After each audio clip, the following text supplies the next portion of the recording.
top 100 teams of all time. Some say that Tom is like a giant among men. Others say he's a little obsessed. I don't even have a top 10. Top 100 teams of all time.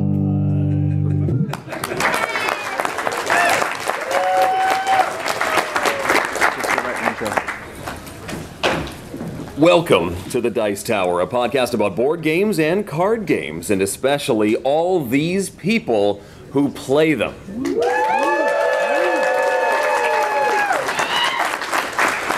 On today's show, we're in front of a live audience at BGG.con 2014 for our Rapid Fire episode, a seemingly endless stream of 2-minute interviews with unpredictable results. I'm Erik Sommer, and here's your host, runner-up in this year's Tom Vasel lookalike contest, Tom Vasel.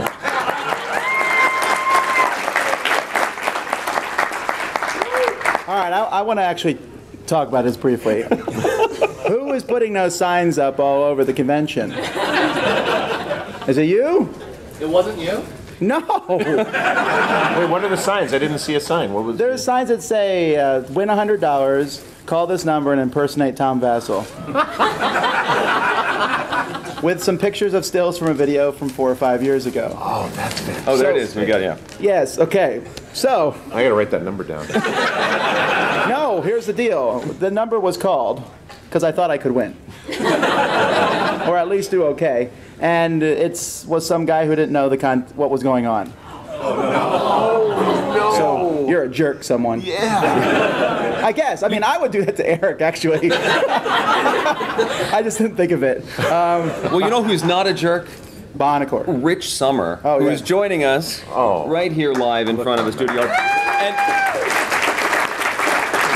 he deserves an extra little bout of congratulations because you just won the Spiel-a-thon with our colleagues at the Spiel. Yes, I didn't win. I was brought on as in the final round. The final 4 teams get to pick a guest to come and join their team for the last round, and I was on the winning team and was very, very delighted to be. Aldi has won this thing 6 years in a row, I think. Is that right? Something like that. And it's a terrible number, whatever it is. And finally, he has been dethroned. So we did it.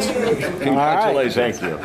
So the way this is going to work today is we have a series of 2-minute interviews that people are going to come. If you're close to your time, and I've asked you, you'll sit over here, and we'll pull you up. The first person to do this isn't even here yet, so that I can think of. Scheduling. Which happens every time. And it's always publishers. Always publishers. So anyhow, what they'll do is they'll come on for 2 minutes, and we'll talk about whatever. Rich Sommer is our third co-host for the first part of this show.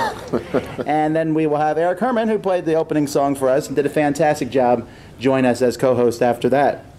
So we still have 2 minutes before our first guest. So, Rich, what have you been playing? Oh, well, 2 minutes. This is very exciting. Okay, I learned Dungeon Lords, which I know Tom has a different opinion of than I do because I loved it. Oh, good. I thought it was great. Always good to learn a new Vlada game. We played Tragedy Looper, which is fantastic. And people say it's tough to learn. I don't think it's that hard to learn. It's just a tough nut to crack. Once you learn it, it is tough to win, but it's really good. Played some Battlestar Galactica. The Cylons handily destroyed us. And then I tried out Diamonds, which I'd been really looking forward to, that Mike Fitzgerald game. I am a huge Mike Fitzgerald fan, and this game is no exception. I really enjoyed it. Red 7 has been sort of a hot game. I feel like I'm seeing it everywhere. That's been, I really, really dug that game. That's Carl Chuddick, yeah. Yes, and Chris Hislak from Asmati. And I feel your pain. it's a rough one, but it's a really, really fun little game. And yep, and Yardmaster Express from Crash. That was also really fun. That's everything I can think of right now. Good. That's a lot. That gives you a minute, Erik. You've been busy. Roll for the Galaxy. I really like this game once you can actually get a complete copy, because That's been a thing. my copy was missing 3 punch boards out of 8. And we didn't even realize this. I thought I was just missing a couple of victory point chips. I'm like, we've got a ton of gamers. We can count victory points somehow in this building. And so we tried the 5-player game, and we're looking, the game ends when you have 12 things in front of you. and we all had 8, and we ran out of tiles.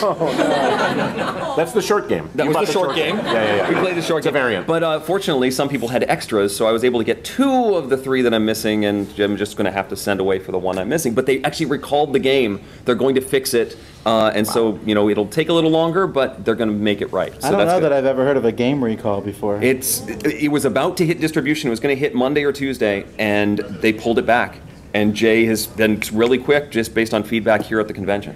There will be a stampede of people running from the room with their games. All right, so that was Eric's Minute and Richard's Minute, and now we're going to start with Ted Ausbach, who I suspect is not here. Ted. Shocking. All right. This is the best show we do all year. So we move on to our next guest, and I know who is here, and that's Dan King. Hey. Oh, you weren't ready.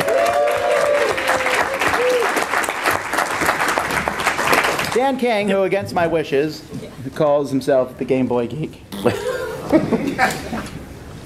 Hey, you're on the show. What do you want to talk about? Yeah, so it's always about games and card games and the people that play them. So this is a great convention to meet people that you've maybe seen videos of and you wonder if they really are in person, how they are in their videos. Rodney Smith, absolutely. Nicest guy in the world. You play games with him. Nicest guy in the world. So handsome, that Rodney. He's dashing. He is absolutely dashing. And Is he here? Stop sucking up. See that I don't know. chin? No, I'm telling you, it doesn't. I mean, the videos. dimples, He's good looking the in the videos, dimples, but man. in person, But anyway, it's like third dimension. I'm sorry. And then you meet people that are nothing like who they are in the videos, like Miss Suzanne from Board Game Breakfast, and you watch her do a great job doing these apps, and she gets a ton of information out. She gets it done, gets the job done, serious, reserved, boom. And then you meet her and you play a game with her, and it's like, who are you and what have you done with Suzanne? She's hilarious. I mean, it's just fun to see this. Who knew? I mean, it's just a great time getting with her. She's ruthless, she's hilarious, she cracks jokes. Who knew? So it's about the people, and that's what this convention's about. Games I've been playing that I love.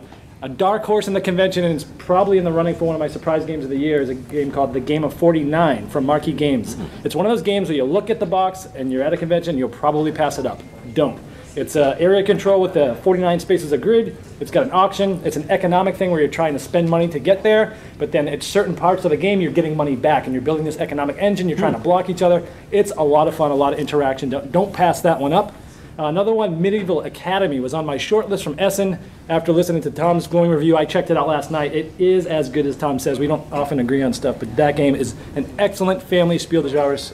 well, thank you for coming on, Dan. All right. Robert Burke is next. While Robert's coming up, he mentioned the Game of 49, and it was very interesting. It looks horrible. When I saw it at Gen Con, I just walked right by it. Didn't even look at it. But it's good, and it takes uncanny skill to win it, but someone who's skilled at auctioning can win it. 15! I see. Highest score of the day. Highest score of the day. Nice. Hello, Robert. How are you? Hello, guys. Hello. Nice to meet you, everybody. We already have met you. I haven't met Rich. Oh. Robert. I meant you, not them. All right. Well, Robert, you got a new game coming out soon. I do. I told you couldn't advertise it, but you can. I know, and so that's your first question. I know. All right. Operation Faust, it's Monuments Men, the bluffing game, basically. Trying to save art from the Nazis, trying to be the first to $1 million in black market value. And you can lie about anything. I can't. No. And you lost. I just can't do this. My plan is that I'm going to, be truthful for a little while and then lie at just an opportune moment. But then I've gotten so entrenched in telling the truth that I can't do a believable lie. Jason is a liar, though. On the other hand. My name's Eric. I'm so good. These games are just below me. It's just terrible. So I got to say, this is my first BGG.con, and I've been drowning in cardboard and meat, basically, since I got here. That's the name of my new podcast. Cardboard and meat. No, drowning. Don't Google that. It's a different convention. So I ended up at this hard 8. Everybody knows about this hard 8, and I couldn't believe it. It was like Apocalypse Geek. It's like they're just coming from everywhere. It's like in this industrial complex, and they're pushing you through with cattle prods through these rails and stuff, and you get up to this barbecue pit, and there's just more meat than I've ever seen in my life. So I got the pork chop, and it's like a 3-pound pork chop. He pulls up, and the question, he looks at me and says, "You want it dipped in butter?" So the only answer is, well, yeah. All right. right. Well, thank you very much. Thanks, guys. You only, Kobe. Nice to meet you. nice to meet you. You only get asked that question one time, because if you say yes, it's not good. All right, Kobe. You got a brand new game coming out that Emerson. He was supposed to be on our show, Emerson, the designer, but couldn't because his voice went out. Oh no. What's- Demoing Yeah, all he's been day. demoing it like crazy, so he lost his voice in the process. It's called Spectre Ops. It's like and Scotland Yard with guns. Ugh. Our tagline is edge of your seat stealth action game. Why was that such a? No, I'm just, that was was a my really- reaction. That was a reaction sound. But that wasn't a good one. Would you like a different one? It's Metal Gear Solid-esque. It's spy hunters. It does hidden movement really well. You have to complete objectives, so it kind of pings where the spy's at, and you can get in your vehicle and drive and catch up to them, and you can use your vehicle as like a radar finder, and so. Between that and Summoner War Alliances and Seafall, I think you guys have the games I'm most anticipating at all. That's I mean, those, fantastic to hear. I mean, those are. I'm so stoked on what you guys are doing right now. You know, actually, it reminds me a lot of if you've ever played the old Clue the Museum Caper. It's kind of like that game, but again with guns, and a lot scarier because you're sitting there just shaking as you're trying to get out. There's some definite tense moments in it. But yeah, you're right. It's just like Metal Gear. In fact, you got the license, right? No. You did? We'll edit that out in post. What? Okay. The other thing I'd like to plug is the Black and White Knight down at Medieval Times. He's a magnificent specimen, beautiful. He won. We were in his table. 2 swords. He took down the King of the North's envoy. Gorgeous. So go down to the Medieval Times, get in the Black and White session. You do not want to miss this guy. Don't Google that. All right, thank you, sir. I appreciate it. I sense a theme brewing. I don't know. Don't go. Yes, Janna, are you here? Janna. She's not. All right, Jason Levine. There he is. Why are you bringing box covers? I got a lot of reasons to bring box covers. I see Jeff Englstein out in the crowd there. Now, Tom always says I have a really monotone voice. No. Maestro. So I want to show that I can sing better than Jeff. So let's hit it. Bring out the thing. We're singing tonight for the Kickstarter. What is happening? And if you know the song, get ready to sing along. Oh boy. Eric, I'm so sorry, Eric. What about me? I didn't even know this. Where have all the wood bits gone and where are all the cubes? All I see is Ameritrash. My brain is saying I refuse. Isn't there a euro to make me smile with glee? Late at night I toss and I turn and I dream of what I need. I need a meatball. I'm holding out for a meatball till the end of the night. And it's gotta be red or it's gotta be white, but it's gotta be larger than life. I need a meatball.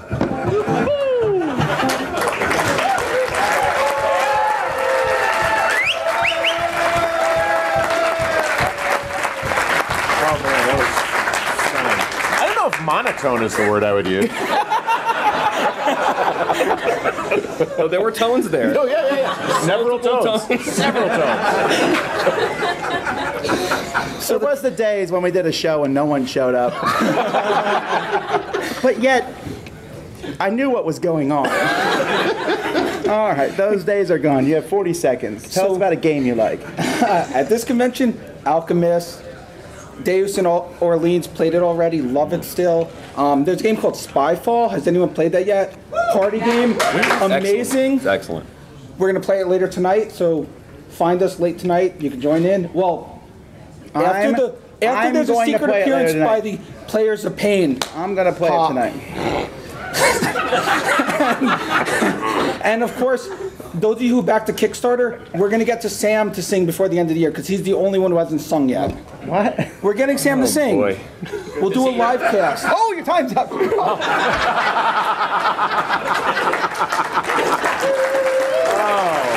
goodness me. All right. This is like a roller coaster. Ted Alsbach is not here yet, right?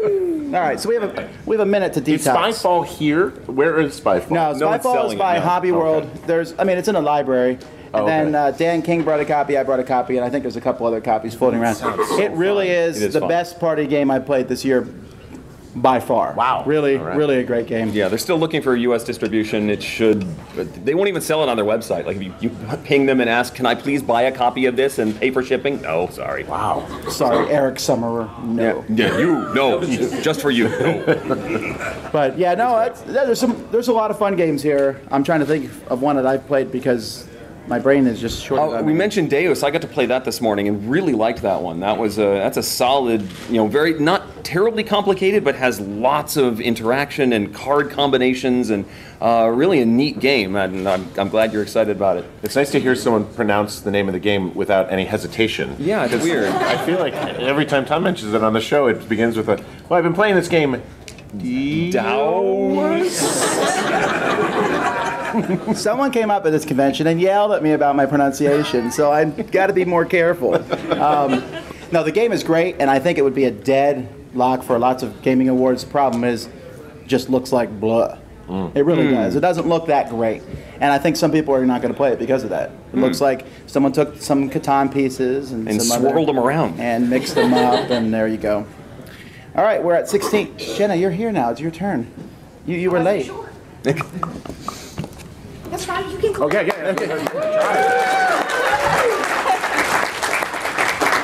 Now, in this show, we are not just having anybody on the show, so you're special.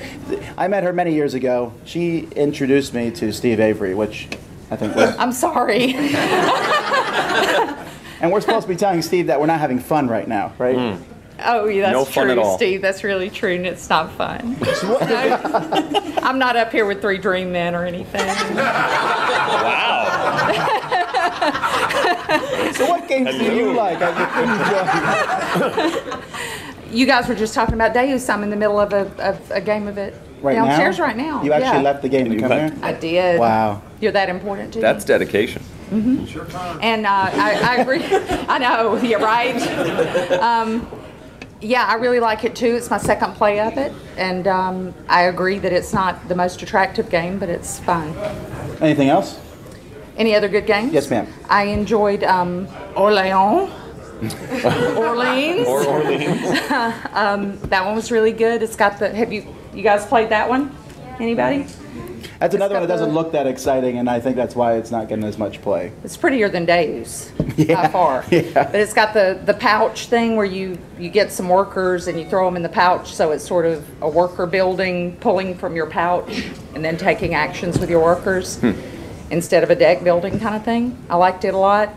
I tried this morning La G. It starts with a G. Thank you. That one was good. Had a lot going on. What was the but that title? was good. La Granja? There's an R in there. La Granja. This isn't that.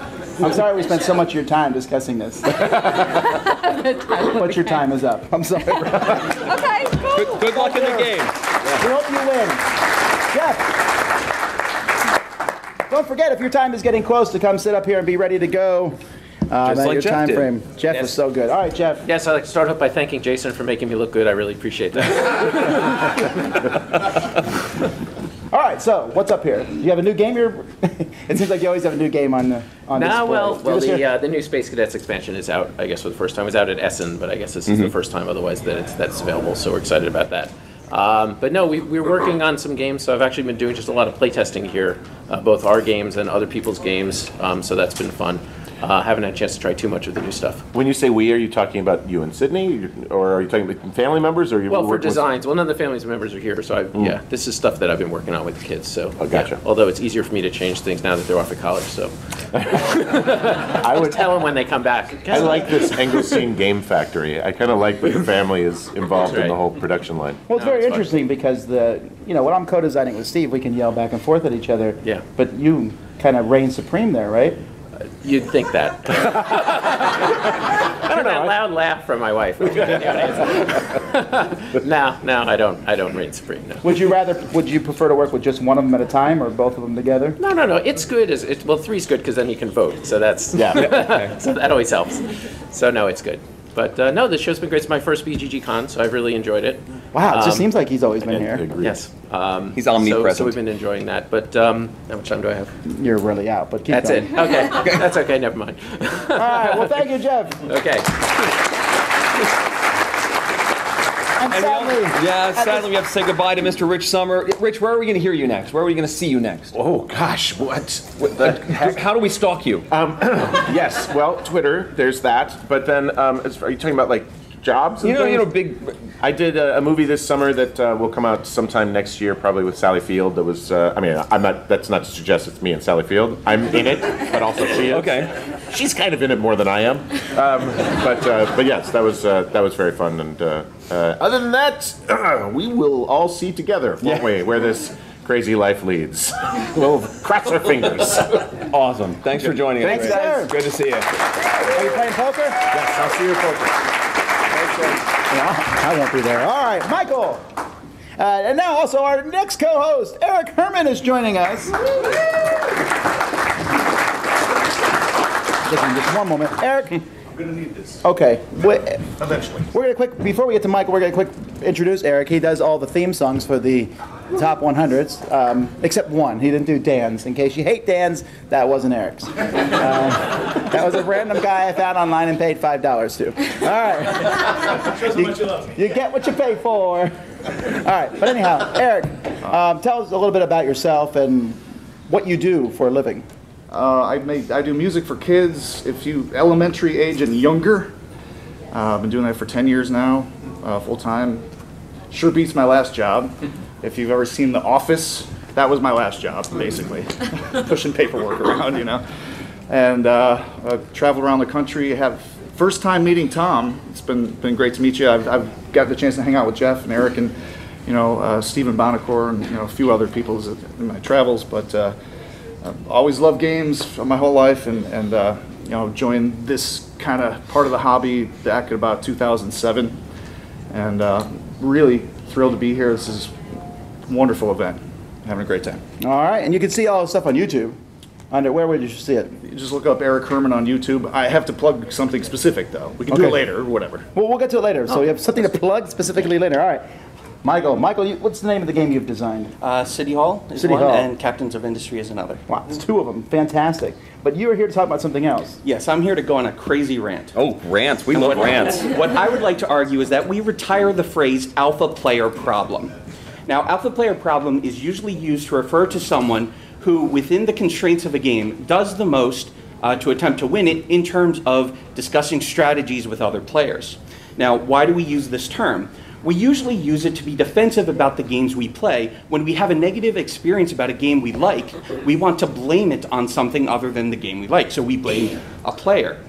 Now, I find this term offensive because it is an attempt to marginalize other gamers. And as gamers, we know what marginalization feels like, and we really shouldn't jump to that. I'm a software product manager in my real life. When users do something I don't like, I don't blame the user, I blame my product. I recognize that my product incentivizes certain behavior.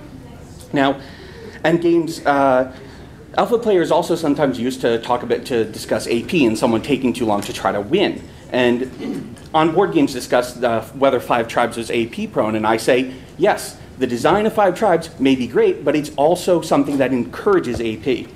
Now, if designers read The Design of Everyday Things, you'll learn to focus on how your product affords behavior. And as Socrates said, hate the game, not the player. So there's a solution to this. There's solutions to this. Space cadets and Hanabi have taught us that the alpha game problem can be solved. So therefore, since a smart enough game designer like Jeff Englstein can solve it, we should rename it the beta game problem, not the alpha player problem. Don't resort to ostracizing other players, accept that games we love can have flaws, and start calling it the beta game problem. Okay. Drop the mic. Bill Corey, raise your hand. See him, he can get you on Dice Tower Showdown. That's Reuben. I'm sorry, Reuben. Now Reuben does. Nice. Thank you. We're not going to even say that for the audio part. All right. Reuben does many things for the Dice Hour, but the thing he does that's most important, at least I think, he keeps that geek list going on Board Game Geek that we put all our reviews on, and keeps them. So if you subscribe to that, you can see. And I mean, I think we're past. Oh, we're past 700. Yeah, we're past 700. My goal is to get 800 reviews, but I think we will. So, but to add them all to a geek list is beyond what I want to do. So thank you so much for that. No problem. All right, so what do you want to talk about? I'd like to plug Showdown and announce that unfortunately Tom is retiring as our moderator, and we have a new moderator. No one cried. I'm crying on the inside, Tom. But Kevin Eilers, who also produces the Showdown, we had a couple candidates in mind, and Kevin asked the guy, and I said to Kevin, I said, did he say yes to the dress? And he did. Our new host is Bill Corey. Round of applause. And I encourage folks to participate. If you have ideas for showdowns, like is Aquasphere a good game? Sorry. Yeah, I get a lot of punching from Stefan Feld. He punches me in the face a lot. But I got scars. But But you just said you like the game. I love it. So why would he? If he beats someone who likes his games? Yeah, but you gotta. You only get beat once, and then you realize what you need to do. So if you have any ideas for Showdown topics, email us at dicetowershowdown@gmail.com. Or more importantly, if you'd like to be a guest on Showdown, email us. We post on the guild topics that are coming up, and we also have a geek list that we post our topics as well. All right. Well, thank you, sir. Right. Appreciate it.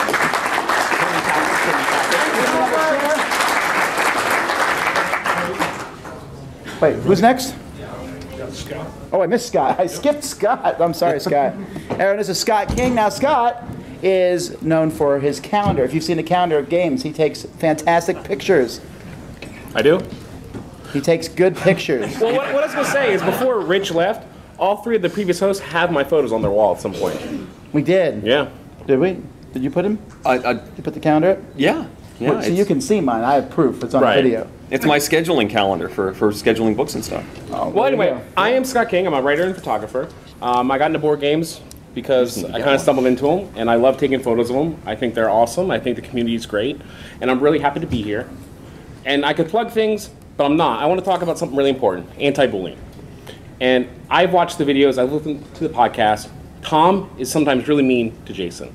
You're at home and you're just thinking like, oh my God, that poor little guy is just getting torn up by Tom.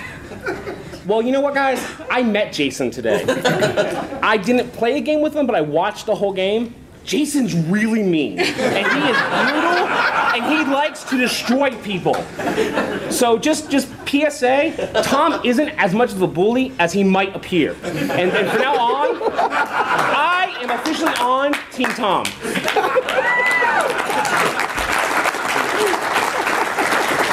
Thank you, sir. All right, Bart, we'll need another chair because we have a duo coming up now. Donald Dennis and Eric Dewey from the... He's surrounded by Erics. That is true. We have 3 Erics on the stage. I'd like to note I have a sticker that says, I'm the other Eric. So what are you then? I'm the other Eric. I'm extra crispy Eric. So thank you.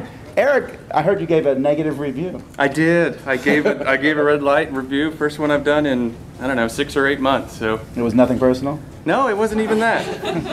Even that? What was it? It was the Crisis expansion for the DC Deck Builder, which I supported on the Showdown podcast.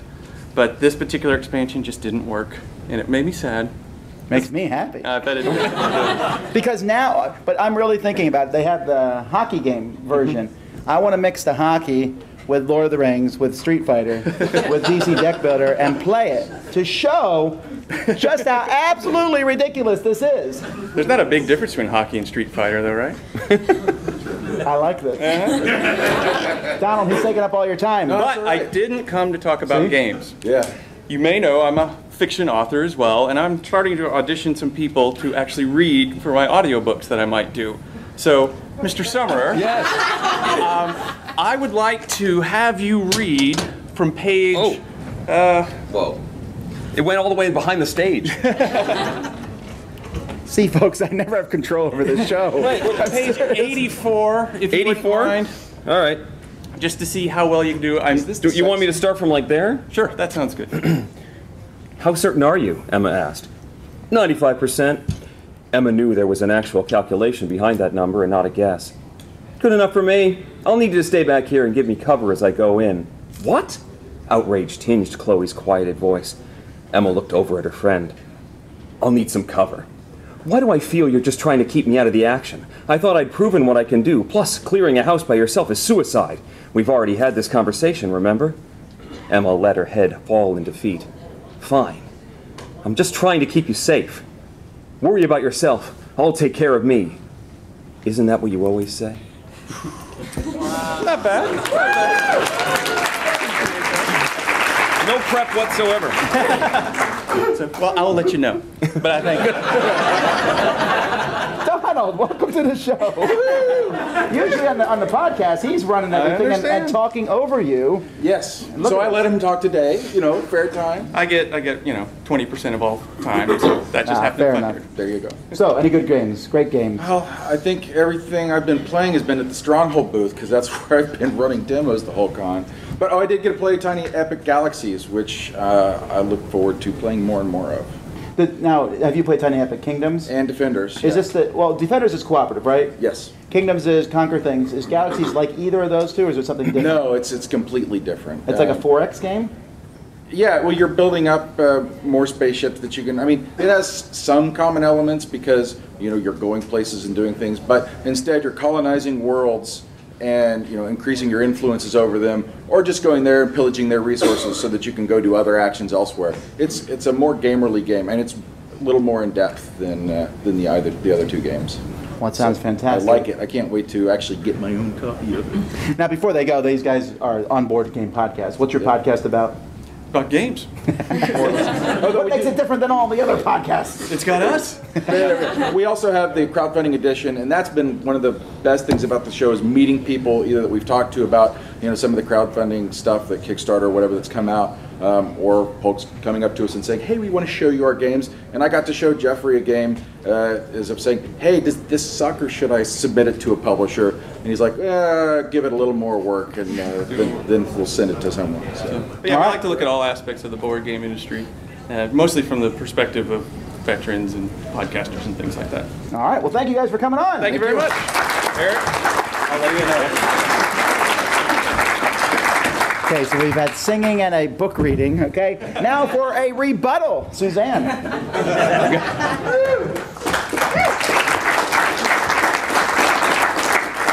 Now, Suzanne is the queen of iOS and, apps anyway. Thank you. So you do them on Board Game Breakfast. If you missed that, you're missing that. But Dan says you're wicked and cruel in games. I don't know what to say to that. It was unexpected, and I would have to say I'm a little hurt by that. I try very hard to be a good sport and to reflect the values of a good board game ambassador. So, Dan, I appreciate your comments, but maybe we should play a little nothing personal tonight, and we'll see what happens. Okay, so what do you want to talk about? Well, first of all, I'd like to take a second to thank the people that supported my team, the Mock Sporting House team, in the Extra Life Marathon recently. I had a team up in Seattle, Washington, and we did the 24-hour gaming marathon. And we had different funding goals, one that unfortunately included wearing giant animal-shaped onesies for the gaming. There was a onesie parade through a very crowded store that got funded. I have a little bit of red hair that got funded. And overall, through the 24 hours, thanks to the generous donations and the generous emotional support, we were online live streaming. We generated over $13,500 for Extra Life up in Seattle. So thank you to anybody that donated. So grateful for that. That was sounding really odd, but the money makes up for it. So Absolutely. And then I'd like to take a quick moment to recognize everybody that can't be at this phenomenal event. I'm having so much fun meeting people, playing games, socializing, and it's a fabulous thing, but not everybody can attend. And I well know that feeling. Gen Con is a huge convention in our industry and our hobby. It was no fun. It's terrible. No fun. It's terrible. And what happened this year was a little group of us online started something called Gen Can't for all of those that could not attend Gen Con. And I felt it was quite successful, and a lot of people had a lot of fun. So we're planning that for next year as well. So for anybody in this audience or who's maybe watching that can't attend Gen Con next year, jump online and start looking for Gen Can't. We're going to have some photo contests, some giveaways. The community kind of rallies around it, and it's a lot of fun. So if you can't go to Gen Con, I hope to see you at Gen Can't. All right, thank you.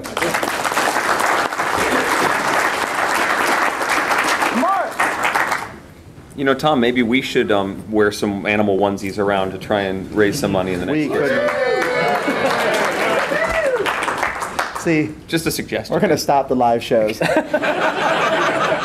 Mark! Hey guys. If you were at Gen Con, yes, or Gen Can, Mark was all over the place helping us out at the booth there, but you have your own podcast. Yes, we do. We have a show on the Dice Tower, and I usually have my co-host, Randy, who is not here.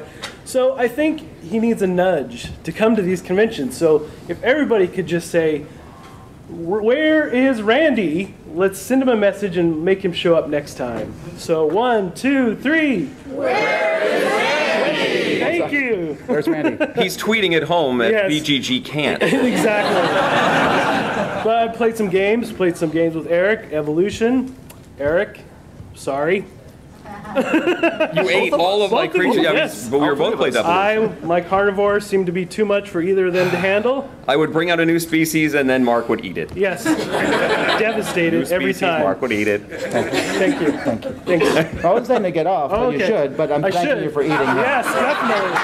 All right. Well, and then Mysterium, we played today. It was fantastic with Dan and several of the crew. It was just a blast to play. A lot of thumbs up. I wish there were more audience. copies to buy. All right, well, thank you, sir. All right, thank you.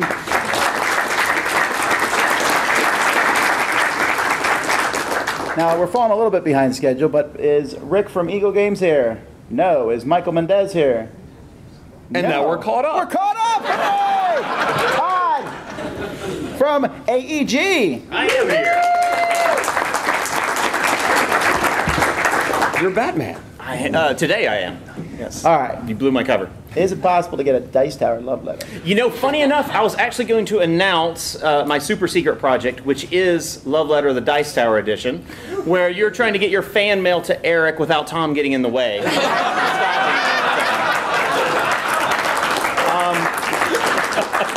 We hope to have that out sometime in 2017. It's scheduled to be our 60th Love Letter edition, right after Love Letter Chicago Sewer Management edition. So we'll get that out for you. See, if you make all the jokes, what can we say here? I thought I'd cover them all for you. But still, Love Letter Batman. But it looks really interesting. Cool. You actually punch people. Yes, you punch people. You don't write them love With letters, love. you punch people.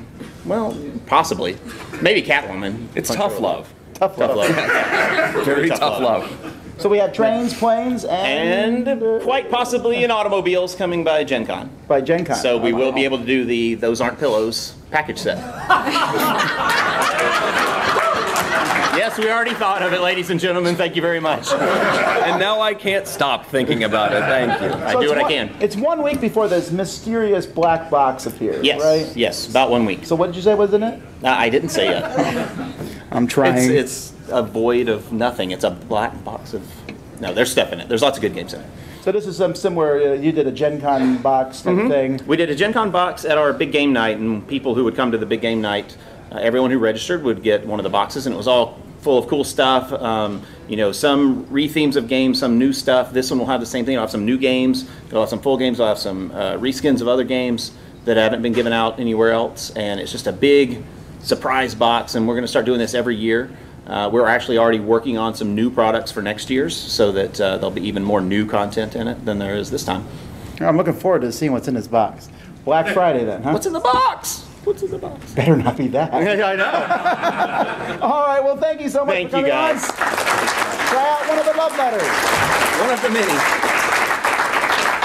Now, what were you saying about Rodney before I missed all those adjectives? Dimples. Dimples to die for. Come on, Rodney. I mean, really. Hey, Tom. Hey, Eric. Hey, everybody. See, one of the things about on YouTube, I'm constantly monitoring it every day, and there's the negative comment about once every 10 minutes on all my videos.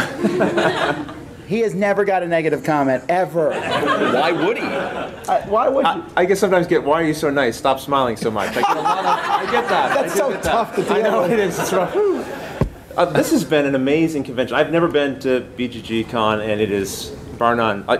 In the first 4 hours of being here, I played more games than all three Gen Cons combined that I've been to. So it's been a real gaming convention.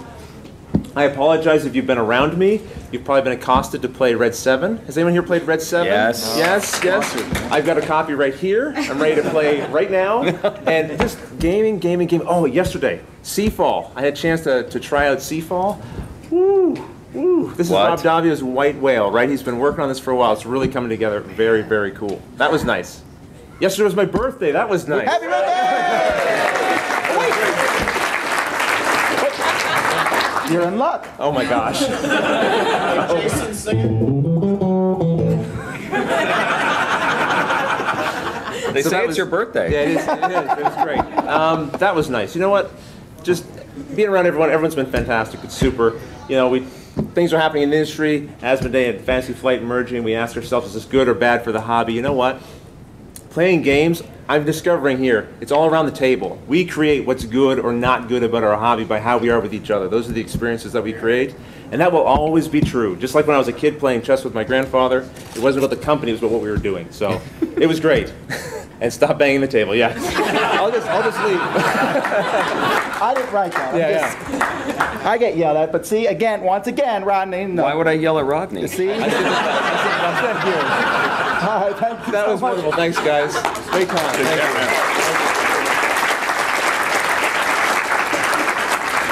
you. Hey, we are kind of on schedule. We need the other chair. We have the folks from the list? Board with life? Yes, board with life. There's a lot of these. There's board to pieces and board to space. All right, Now, we should probably clear something up, because I think there was some misunderstanding when you guys were here last year. And Tom said something to the effect of, I never want to game with you people. Now, I think he meant, I don't want to game with your characters. Yes. I'm sure you're all lovely. We're not. No. Really. Well, then forget it. Yeah. So how's it going, guys? It's going all good. right. You also had a chance to play Spyfall here. Yes, we did have a chance to play Spyfall. It's great. I think it's gonna be really good. It's pretty exciting. I've been excited for it for like a year. I'm very jealous. Yeah, and it's funny because he's saying like Rob Daviau was saying like we kind of like announced it so early that now we got to like pull back on it, but I think it's coming together really nicely. Now, for people who are listening or haven't heard of your video series before, what exactly is it about? It's about board games. That's it. No, it's like we do a series that's like a narrative comedy series, like a sitcom that's based around a board game group and their weekly game night. We also do bits that are kind of like short sketches, making jokes about board games and stuff. We also have all sorts of Let's Plays and news and other sort of content like that. And you're in your second season now, right? Yeah, we're working on our second season. It's coming out next year. Coming out, when does it start? We're not sure yet, but next year sometime, when in the it's future. done. Yeah. When it's just done like to a board perfection. game publisher now. Sometime. It's coming out sometime I bet next about year. the same time Spyfall hits, I bet. So have you seen any non-Plad Hat games you like? Yeah, we played Panamax today. Played a whole game of Panamax, and that was great. Probably pretty bad. We played Kanban as well. Yeah. Wait, was it good though? Yeah, it was good. Rodney made us play Red 7 can't hurt you. 30 or 40 times. So that's good. That many? Wow. I played Tiny Epic Galaxies with Donald Dennis, and You liked it also? yes, it was very good. And I beat him pretty bad. I still like it. All right, Good anything stuff. else?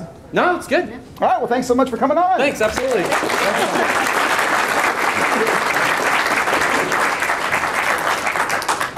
We are so caught up on time. I'm so excited. All right, it's a Deep breath, start over. Is it the start? Please come up. The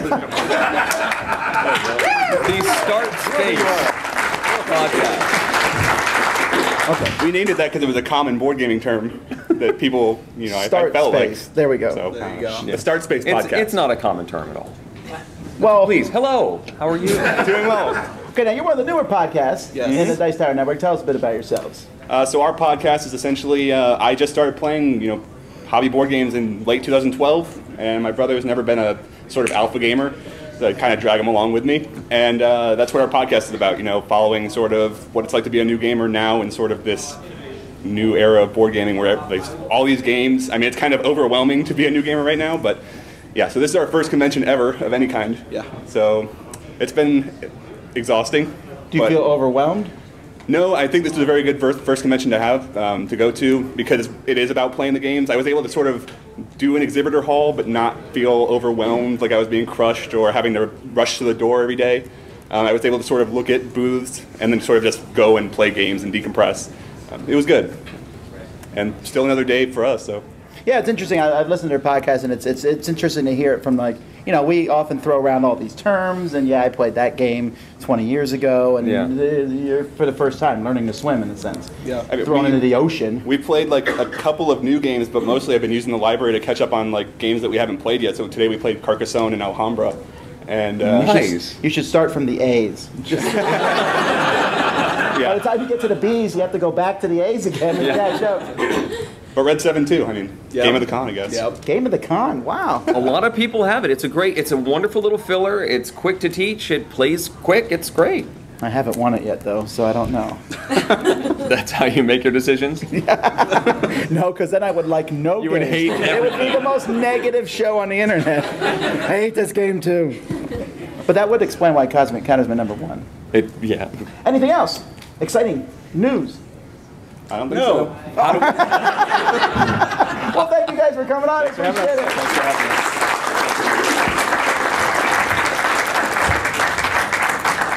Joseph Barber, are you here? Hey. Now, Joseph is part of our Dice Tower News team, which I always want to encourage people. Dice Tower News, we're putting up news all the time. He does one of the podcasts, Monday one, right? New releases. New releases. So what's new? I get lost in DFW still.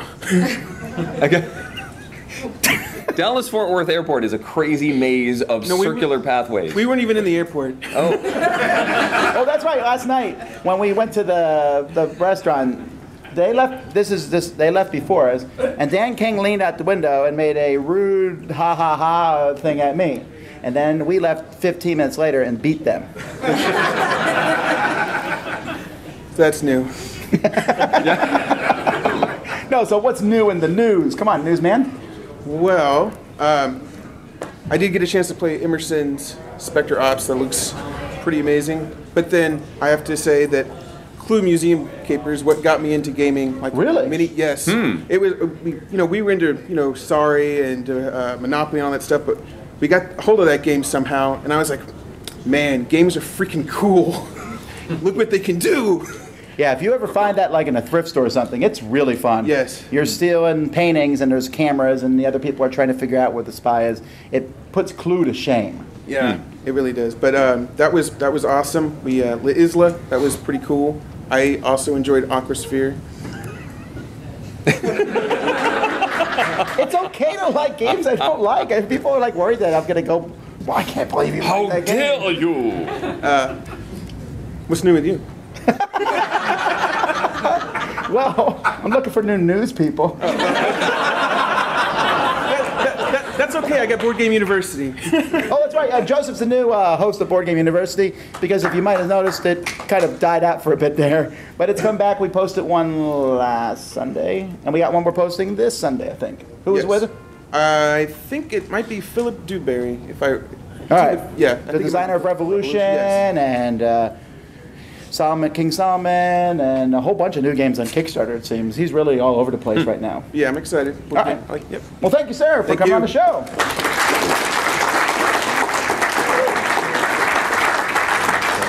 And now we need 3 chairs because we are being joined by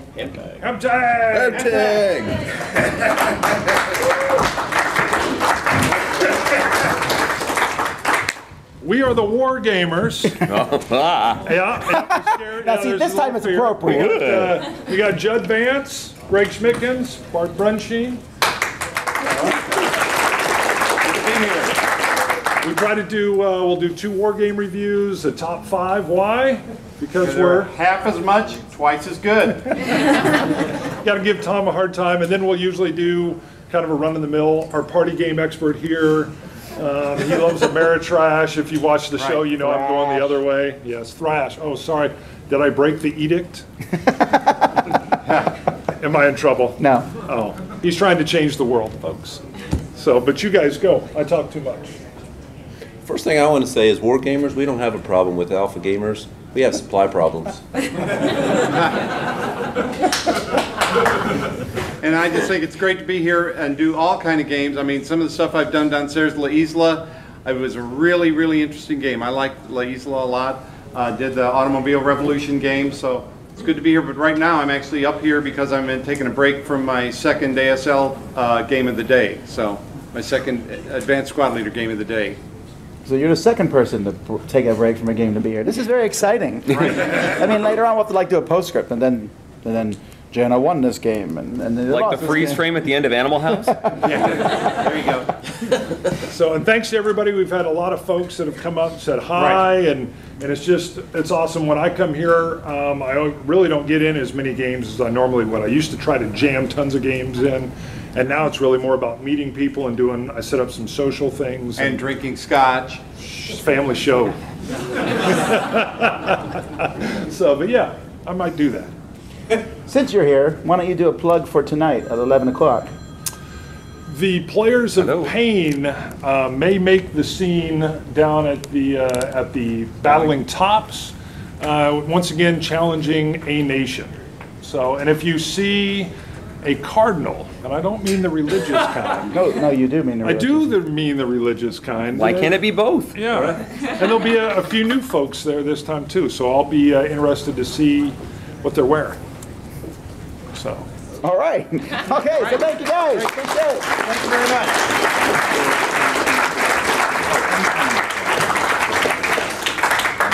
much. We're back on schedule. Oh, no, Michael, you're here now. All right, let's catch back up. Is Ted Alsbach here too? Of course not. All right. Michael, you've been having a good time here, showing off all the little mini games and things. Yes. And we played Artemis yesterday. Michael was the captain of the Dice Tower ship. Ooh. Yeah. Did we do well? Yeah, we did. We won. We won. So, you won? Well, we won one. Well, and then we had some fun. Last time I was the captain, we had to blow the ship up. Which is still the best moment I've had of Artemis, as the ship is blowing up. But well, we were getting shot and we couldn't move, so we were like, what do we do? We're just going to get shot at. And they said, well, you could engage the self-destruct. We're like, wait, there's a self-destruct? So excited about it. And so we had to move these levers around, and we all had to stand at attention while the ship blew up. It was great. No, one person turned to the other one and said, I always hated you. And the ship blew up. So, I don't remember who said that to who. I don't think... Maybe I was standing at attention. I was just crying, thinking about my children, and okay. But we did well, I think. Yeah. The first one. Then the second first one we won, and then the second one, I think the helmsman was new. We blew up. We launched a nuke at a ship that was right next to us. Shields were not up, and no, the first one. But yeah. I think we died in like a minute. The second one. Did you fly through an asteroid field? Because I've done that. The missile cruiser was a lot of fun. It worked for Han Solo. So you're playing more games here this time? Yeah, I play lots of games usually. So what's the best game of the kind? That you didn't publish. And that I won't publish? I don't know. Okay, well that was useful. Okay. All right. Well, is there anything you want to talk about here? No, what do you want to talk about? You got there. Okay, well, what do we want to talk about? We talked a lot about Artemis. Yeah, we did the Artemis. It was good. And if you haven't got a chance, it's still open, I think, tomorrow and the rest of the con. And the way they do it here is really nice with the lights. The red alert, you can press a button, and the red alert turns on. Yeah. The red light comes on. Once I found out I controlled the red alert button, it's really hard not to press it. So if, like, someone sent a message that said, we need supplies, red alert. Space is being attacked. Oh, it was red alert no matter what was going on. So, but I had to just stop. blew up that ship. Red alert. There you go. Well, thank you, sir. Thank you for coming on. Captain Michael Monday. That's your bag. That is my bag. All right, now we're caught up. Oh, good. That's very exciting. Well, we're going to have to get cracking again soon. So now we're going to turn the show over to Erik for a few moments. Oh, yeah. I just wanted to plug something. It's not gaming related, but there is a Dice Tower connection. My latest album is not an album of music for kids. It's actually comedy sketches. If you like Monty Python, Simpsons, Weird Al. I love that stuff. If you're in this room or listening, you probably like some of that stuff.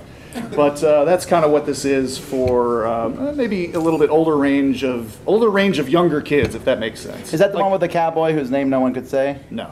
Oh.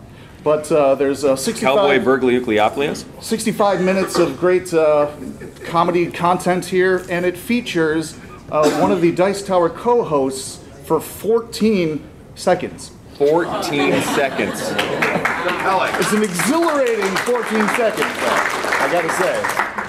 It's gonna be like a Where's Waldo game soon to see where you hear Erik's voice. Yeah, go to Atlanta, get on the train, and Erik starts talking to me. You cannot escape. But if you just look up Erik Herman on Google, and you'll be able to find what it's called: The Incredibly Spaced Out Adventures of Jupiter Jackson. And so there's one other thing I wanted to do today, and because I wasn't able to get to Gen Con and participate in the musical episode. But I thought I would do maybe a little encore for that. It was a great episode, Did you think? I loved it, but there was a couple things, I didn't think there was really an appropriate tribute to Tom. And no, there was. Well, when I go online, I look up, videos that he's done, and I always see people say things like, I wasn't really interested in this game, but now seeing your enthusiasm made me want to go buy it. And then usually they say something about how I'm going to sneak it past my wife or something like that. But so I think he's really a great thing for the hobby. Encouraging people to buy more games, keep the hobby healthy, and he also has a knack for getting people to do things. Like getting full-time musicians to do theme songs for free. That's impressive. Yeah. So you might say that he's kind of like a modern day Tom Sawyer. You might say. So this is the first and last time I'm going to attempt to beatbox. Oh boy. Wait, let me get the right key this time.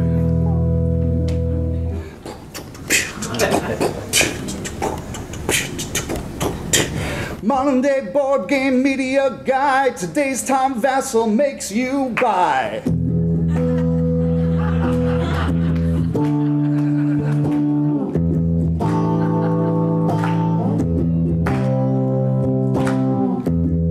All the games that he'll review, he gets them way before you do.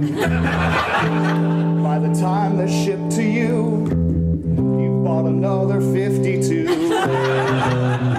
From Cool Stuff. Erik, did the check from Cool Stuff come through? Yeah, I got it.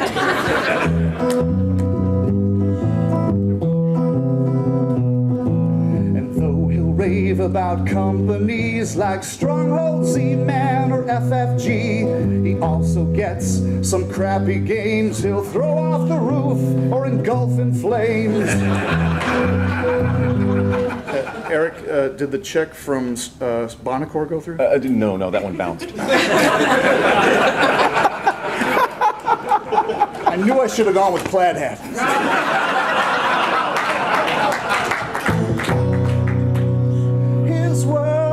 His world is games and games and games.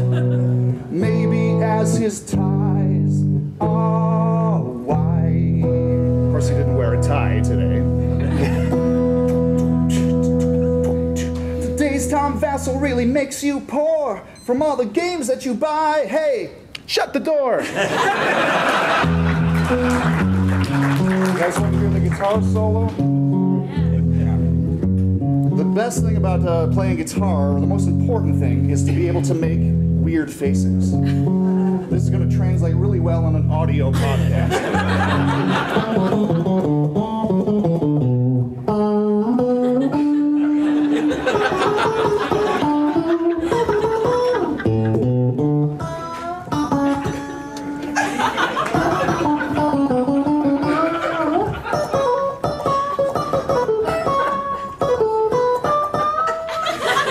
I can't look at him anymore.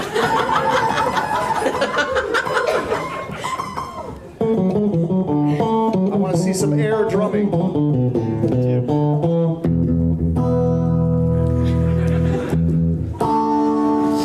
There you go.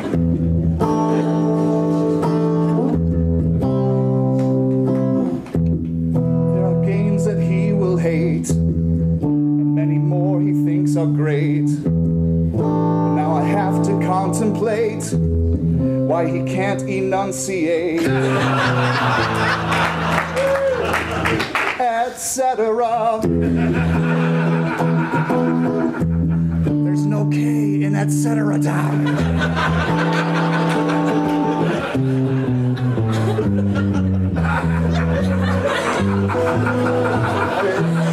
Nothing personal, nothing personal.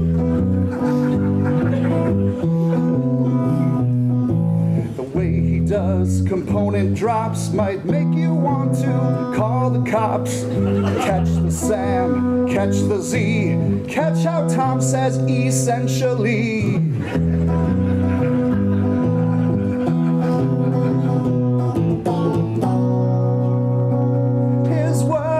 His world is kids and kids and kids. Korea to Miami and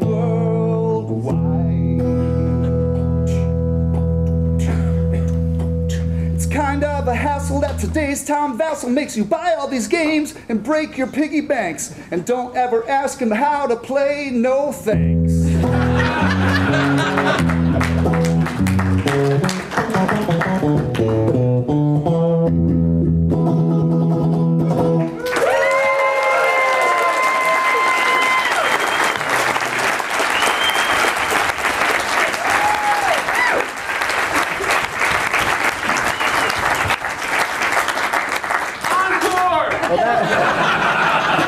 That was nicer than I had hoped.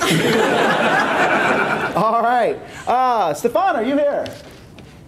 All right, that means we're on schedule again. Is anyone from Geek Chic here? We're ahead of schedule!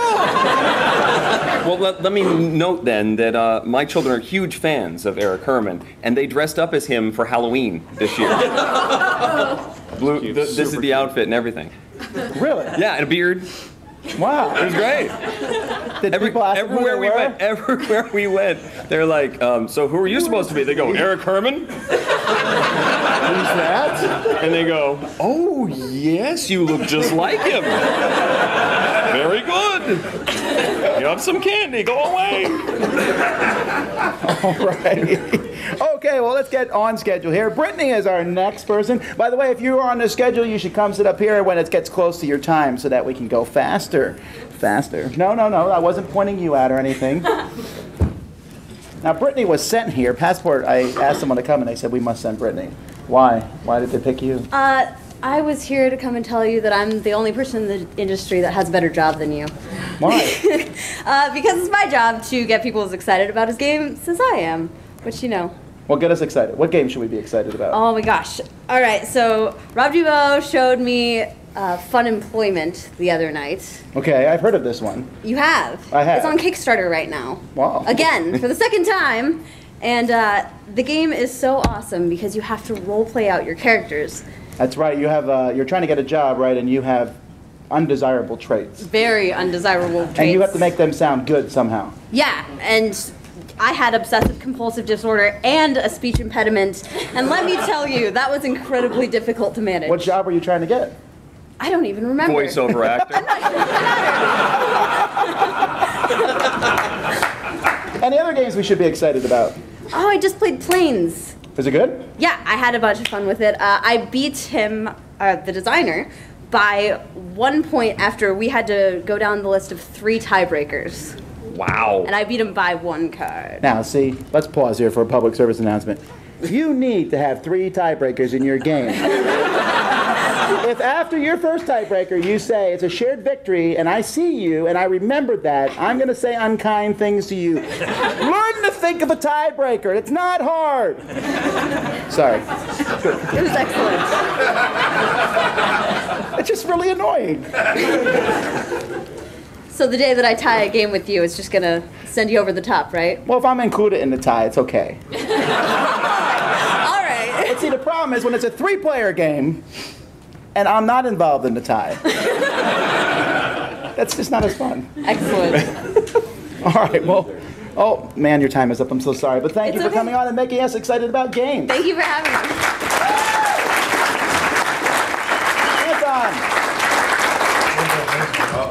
Oh. Almost pulled it. Looks like someone's jonesing for something. Get out of here. This is very important, man. All right, so it's Thanks, Steven. This is Anton Torres from Fantasy Flight Games. So it's the year of Star Wars. Yeah. So we see the upcoming Imperial Assault, first wave. Star Wars Imperial Assault, Star Wars Armada is Q1 next year. Man, so what's exciting? What's new? What is exciting? Well, you want to talk about Star Wars or just anything that's exciting? Anything that's exciting. XCOM, the board game. Ah, you're really pushing that one down. Yeah, so here's the deal. Aliens are attacking, and it's up to you to defend the planet from this impending invasion. And what I have seen over and over again is the world will crumble. We have learned this. People cannot possibly hold them at bay. Well, we won. No, it's fantastic. I won. You did. But can I jump in here quick? Yeah, you can, please. Somebody mentioned the alpha, beta game, whatever thing before. I don't remember exactly what we're supposed to call it right now, but I loved XCOM. Loved it. Awesome. And one of the things that I think it may not kill that phenomenon entirely, but it mutes it because you're really focused on what you're doing. The time is going by. There is cooperation, and I just want to say anybody who's complaining about the app thing. It's 2014. Right. And it integrates really well, but it's still a board game, very, very much. What position did you have? What was it called? What were you commanding? I was doing the money and stuff. The commander. So interceptors. Yeah. He was sending interceptors to fight off the UFOs and crisis, and then the crisis, dealing with crisis cards. So I appreciate you say that. So it's an asymmetric, pure co-op. There's nothing hidden. There's no hidden traitor. But you each see a quarter of the game. And Eric Lang's the designer and has done this. He did this in Chaos in the Old World, where asymmetric play is where the balance is found. So you need to be expert in your corner, and you have to forget about trying to micromanage someone else's events. And it's super fun. So a lot of tension, both in the time round and afterwards, because then it's push your luck. So there's like adrenaline, fueled play, and lots of laughing and groans and cheers. So I'm glad you liked it, man. How soon should we see XCOM? Look at the upcoming page on our website. Because, like everyone who is I want an publishing, exact date and time. I know it's going to be at 3:72 p.m. So it's 3:72 p.m. So you add the 60 and you go forward. January 33rd. Yeah, it's coming soon. I believe the last status that I know is that they were being shipped. It's on the boat. Okay. All right, well, thanks so much for coming on the show. Thanks, you guys. Good luck.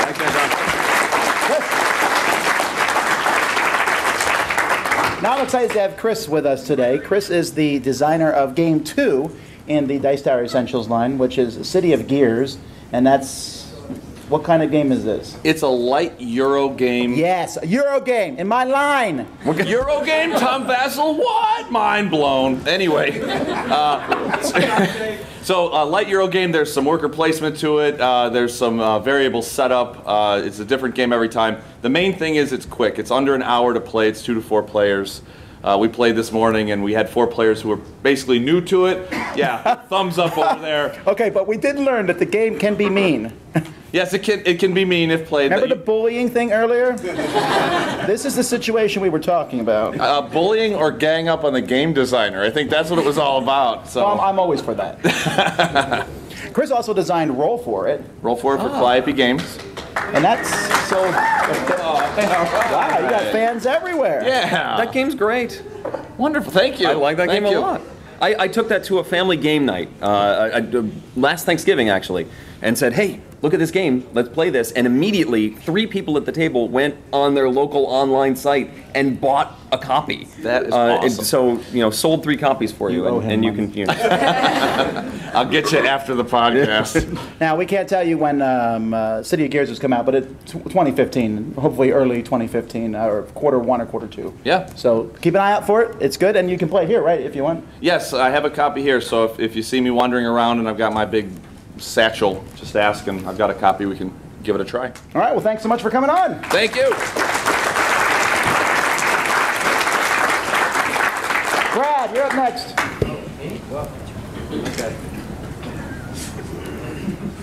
You like to wear the hat. You wear hats more than I wear hats. Oh, boy. Well, yeah. now we're hat bros. Indeed. Well, thanks for having me. So, give us something fun to talk about.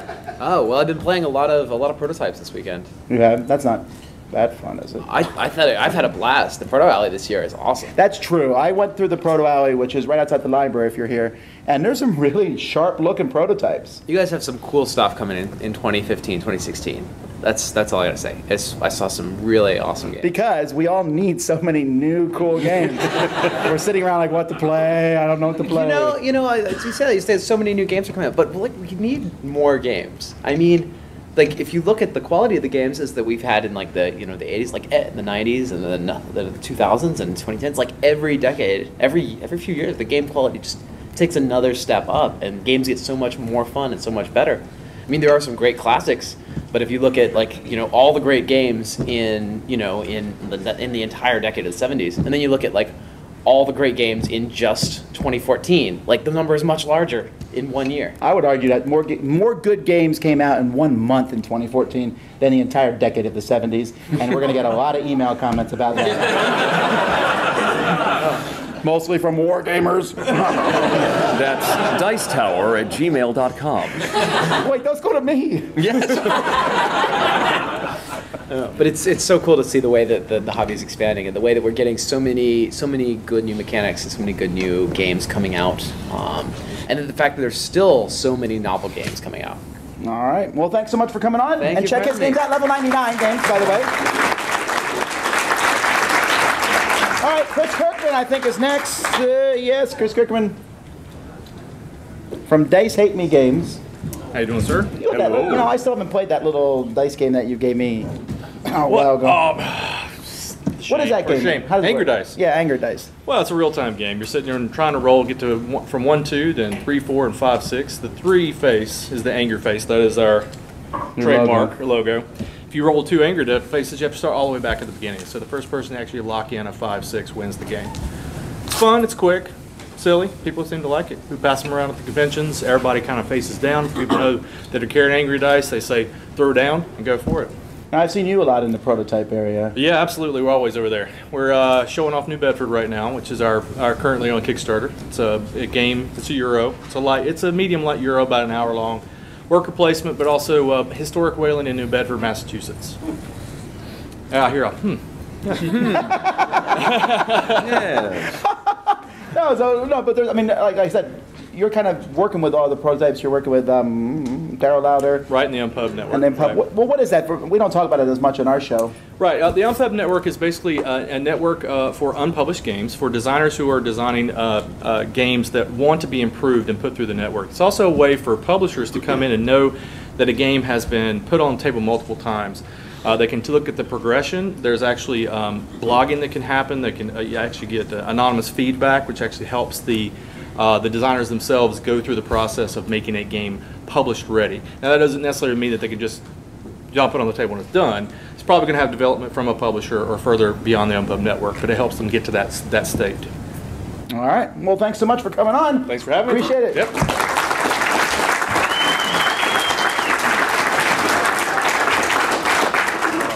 Mike Fitzgerald. Listen, I have to start. Eric, I'm such a big fan of yours. Do you people know what this man has done? I mean, I loved you when you were a Raspberry. I loved you when you sort of stole from Rachmaninoff and did All by Myself and Never Gonna Fall in Love Again. But isn't he's an amazing talent. You know what I'm talking about? I have no idea what you're talking That's about. what I figured. It wasn't going to work. We're all confused now. Eric knows what I'm talking about. I don't. No. All right, it's Erik Herman. Oh, that's Erik Herman. I thought I would. Duh. Oh, well, that's what I get for being radio. For Hey, so 40 years. you got Roll for the Galaxy too. Was your copy missing Yes. stuff? No. Absolutely not. What were you missing? Several punch boards. Three out of the 8 cardboard punch boards. Yeah. Wow, no, it's fantastic. By the way, that's one of the things I was going to quickly mention. That is fantastic. You know, we've been playing that at the Gathering of Friends the last several years, loving it, and stop banging the table. That's a very good reminder right there, because that's going to affect the microphones. Anyway, but you never worked in voice. I never worked in radio. He used to be a radio DJ. But, we played it with Tom and everybody up at the Gathering of Friends for so many years, but we thought it became this myth because it was never going to come out. You know, it took so long to It find still the hasn't, because it's Not been for you, recalled. it It's gonna, hasn't. No, he has his though. Well, So I've got my copy. 50% of the copies are okay that I know about. No, that was great. That was exciting. The other thing I was most excited about is Kanban. And that is the way you say it, by the way. You say Kanban. And it's that, and I'm probably more against Euros than Tom is. I mean, not because you play some, right? I really don't like them, unless they're very focused games like Istanbul and a couple others. The heavy Euro, don't like. I've never played a game heavier than Kanban, but the difference is Kanban's theme is so good. It is the theme of every Euro. It is what every Euro tries to do, which is have all these different connected games, and they try to connect them all in one. The point salad, doing all these crazy things that don't have any theme, and you don't know why you're doing it and why I can't go there now. It's to balance the other thing. But this game, that's what it's about. Kanban is the just-in-time Toyota manufacturing system. So you've got all these little different things you're doing, and you're trying to time everything so it comes out right. And the theme just drips. I just think for a heavy Euro, it's fantastic. All right. Well, thanks so much. Also, Deus. Deus is really good. All right. Well, thank you, sir. And Eric, I look for your next record.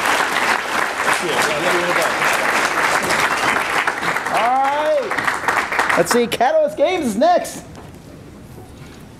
Randall, I saw you teach the Duke so many times back there. You ever get tired of teaching it? No, I love the game to death. I believe I'm up over 300 times playing that game, and I still love it to death. Yeah, but you told me you played BattleTech more than that. I believe, and I hate to say this because it really makes me seem rather odd, but I believe I went back and figured and actually had verification from friends that told me that I believe, barring Sundays that I wouldn't play, that my junior year of high school I played 300 days of BattleTech.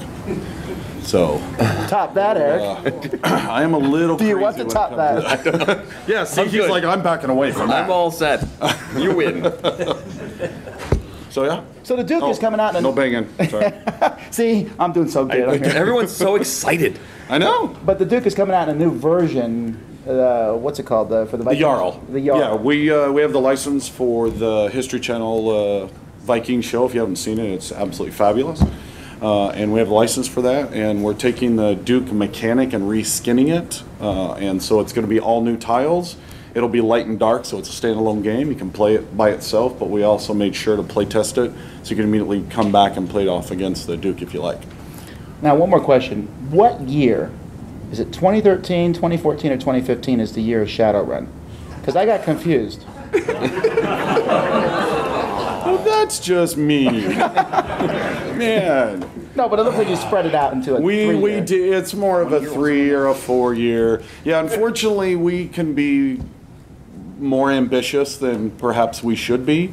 Actually, I believe my own personal worst mistake of that is I was writing the BattleTech core rule books, and I was Which look really good, by the way. Oh, why, thank you. And I was turning tactical operations over finally after endless months of delays and being yelled at by management. And they started to lay it out and got halfway through the book and already had a 400-page book, and I realized that I'd overwritten the book by about 200,000 words. So suddenly we had 2 rule books instead of 1. So we sometimes can be a little more ambitious than we'd like. A lot of that is finally coming out, though. The introductory or the beginner box and the alphaware box for Shadowrun is finally out. So 2015 then is the year. I think so. Crossfire is finally out. If you haven't played Crossfire, it's fabulously fun. It'll kick you in the face more often than not. Actually, the first 4 games I played with my family, we aborted every one of them. But when you finally do beat it, it's like running around the room, hands up in the air. You're like, take that! So yeah, it's a brutal game, but super fun. All right, well, thanks so much, sir. Thank you so much. Round of bells. Shane. Yes. This show is sponsored by Cool Stuff Inc. I don't know what's going on. Oh, but this is Gray Fox. Are you showing off games? I am going to show off games. These are games. Yeah. That's very descriptive, Tom. Well Yes. done. Well, perhaps you all are familiar with games. All right, so what's up? What is Gray Fox? Actually, before I say that, I want to say that Robert Burke made the... No, I want to hear this. Robert Burke made the observation that if this room were to blow up right now, there would be no games for a while. Thanks, that's cheery. Well, there'd be plenty of Euro games. That's true. There would be no good games left. Oh. Yeah, I said it. Just real quick plug. Our company has just released the first. Well, it's not like a first title, but we currently have Draco Magi released. That just came out, and then we currently have Captain's Wager on Kickstarter. So if anybody hasn't demoed it, it's here. Check it out. So that's my plug. Yeah, you're out of time. Let's talk about Artemis. Artemis. What happened in Artemis? What do you want to talk about? No, I figured we'd just talk about Artemis. Okay. It's really neat. Is that my time? Well, at least he came. I did. All right. I showed up. We had several no-shows in our thing. Bill. Sorry, somebody invited me to play Merchant of Venus. They twisted my arm. I had to sit down. We were playing Merchant of Venus in real life, except we were shooting stuff. And it was a video game. No, it's an experience. Right. Bill is the new host, as was said earlier, of Dice Tower Showdown. Thank you, Reuben. Because he was on it so often anyway. Yes. How many were you on before that? Oh, God, I don't know, 7, 8, something like that? A lot. I like arguing with But I respect his opinions. No, you don't. No, you don't. Every time I got on there, the first thing you'd say is, just remember, everybody, Bill is wrong. That was almost... We haven't recorded that, so there's no proof. Yeah, there's no proof. There's no Okay. proof that part was said. Trust me. Yeah, no. It's a great podcast. If you are a listener to the podcast and you haven't given Dice Tower Showdown a try, do so, because it's really good. And that's all I'll say about that, because Reuben said it way more eloquently than I could hope to. So. So you're down to a minute. Yeah, well, there you go. I'm all right with that. No, this is my first BGG.con, and I've had a blast. I haven't actually been gaming that much. I've been focusing more on just kind of relaxing and meeting people. Like, I've met a lot of great game designers and publishers, met Erik Sommer for the first time. And I got to say this, in my real life, I'm a DJ and I run like karaoke shows. Jason, you are not invited. Do not come to my karaoke shows. Erik, you show up, first beer's on me, all right? Is that cool? But Jason, stay home. It's cool. This is becoming my favorite show! See how it's turned around? What a great thing. All right, so people will see you next at what convention? Yes, I run the Gaming Hooplah in Milwaukee, Wisconsin. It's a fundraising convention for the American Cancer Society, www.gaminghooplah.com. Check out the website, April 24th through the 26th, 2015. Show up, it's awesome. All right, well, thank you, sir. Thank you. Sorry. I don't know whose bag that is. Marty! It's yours. I know it's mine. Let's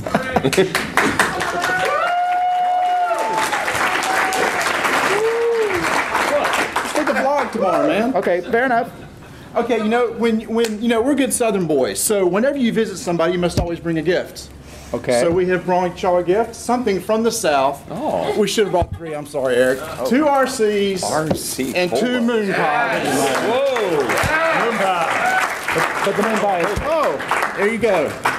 That's what we do down south. We're very hospitable, and we want to bring where it said here, it says stop banging the table. Eric's going to make such a big sign next year. I have such a headache after the show. I did not read this before I did that, so I apologize. You're right, because we haven't mentioned it. All right. My bad. Well, I wasn't paying attention. I mean, first time attendees to BGG, this is phenomenal. I've done Gen Con, Origins, and it is true what you guys say. You're not even paying attention to me. Hey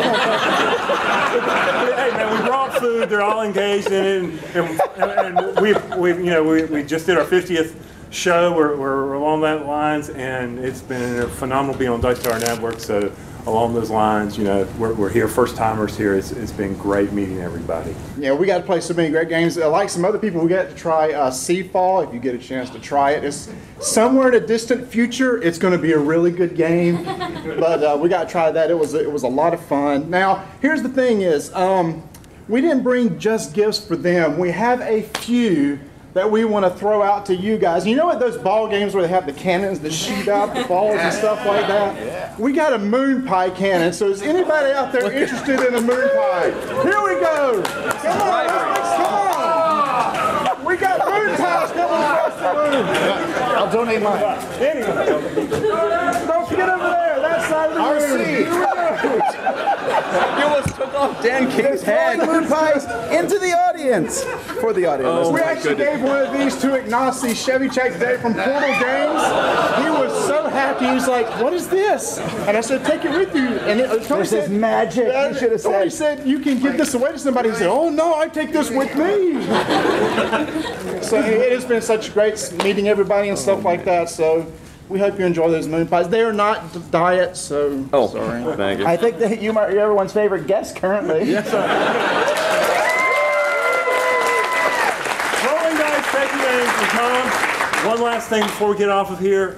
2013, I mentioned at Gen Con, and I still think we need to go back and kick Cthulhu's Hind End, because that was an epic Eldritch horror. I know if you don't remember it, where you told me, yeah, go ahead and take the debt so we can get, and then we quickly lost it because I know you just wanted to get out of that game because it was epic. No, because I wanted to see what would happen. But thank you so much, sir. Thank you, guys. Thank you, guys. Thank you. Thank you.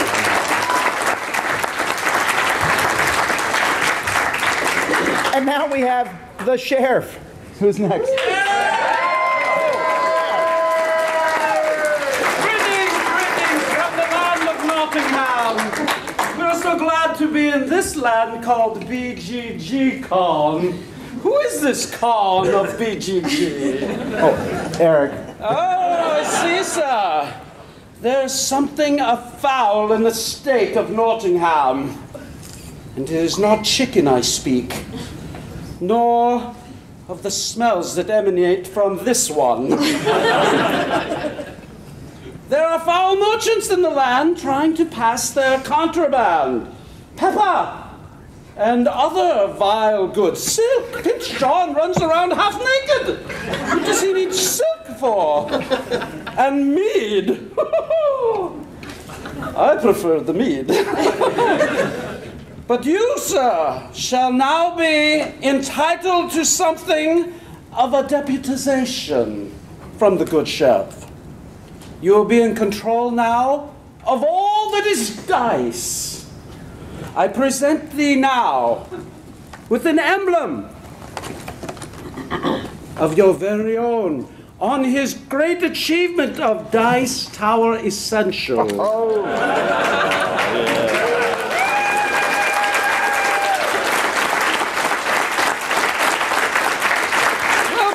Well played. Well, thank you, Sheriff. Apparently all that money I paid... The royal pouch is full. Greetings, one. Welcome and much success to thee. All right, thank you, the Sheriff.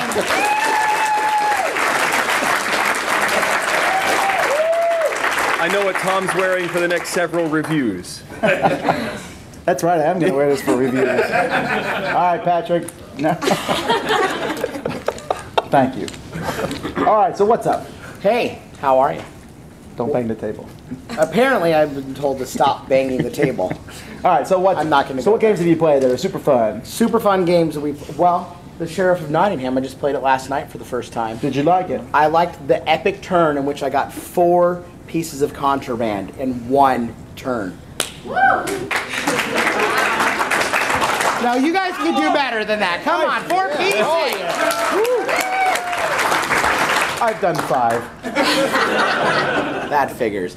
No, we're here playing all of our new games. We have Pater by Tori Neiman, the designer of Alien Frontiers. Nice. With some of the coolest gold pieces. Actually, the coolest gold pieces. Yes. All the bits. If I need to start charging people to pick them up on the table, I think that's where the real money is. Everyone comes by and just grabs them? I'm like, that'll be $1. You got to pay to play. And we have Yardmaster by Stephen Aramini and Yardmaster Express by David Short. The same brand, but completely different games. Yes, they are very different. Yes. And one is a minute faster than the other.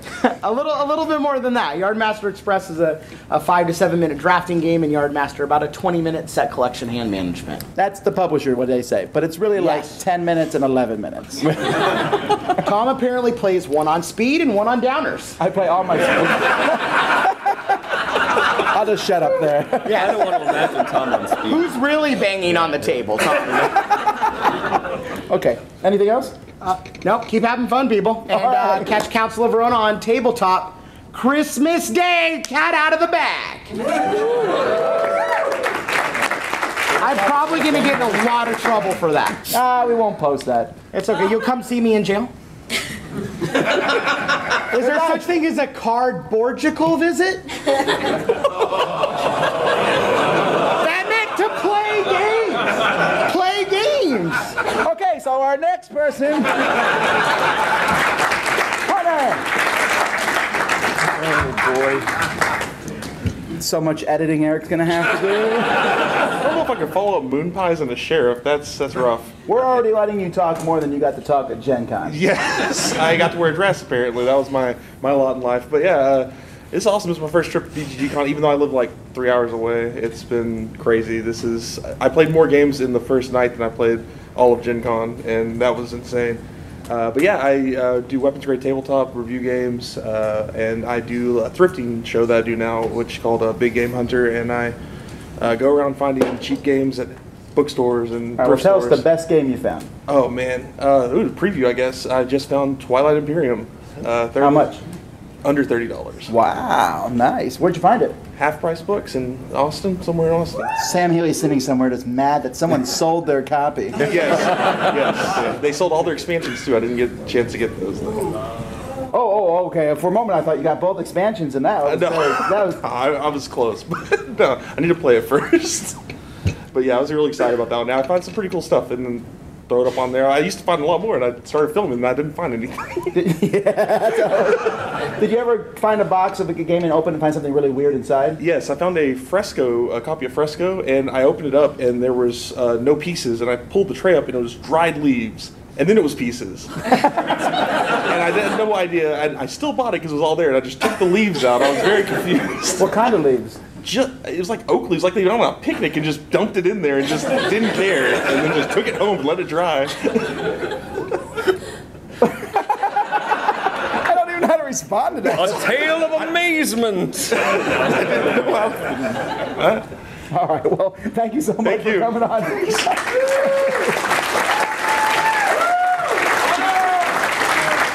Paul, you're next.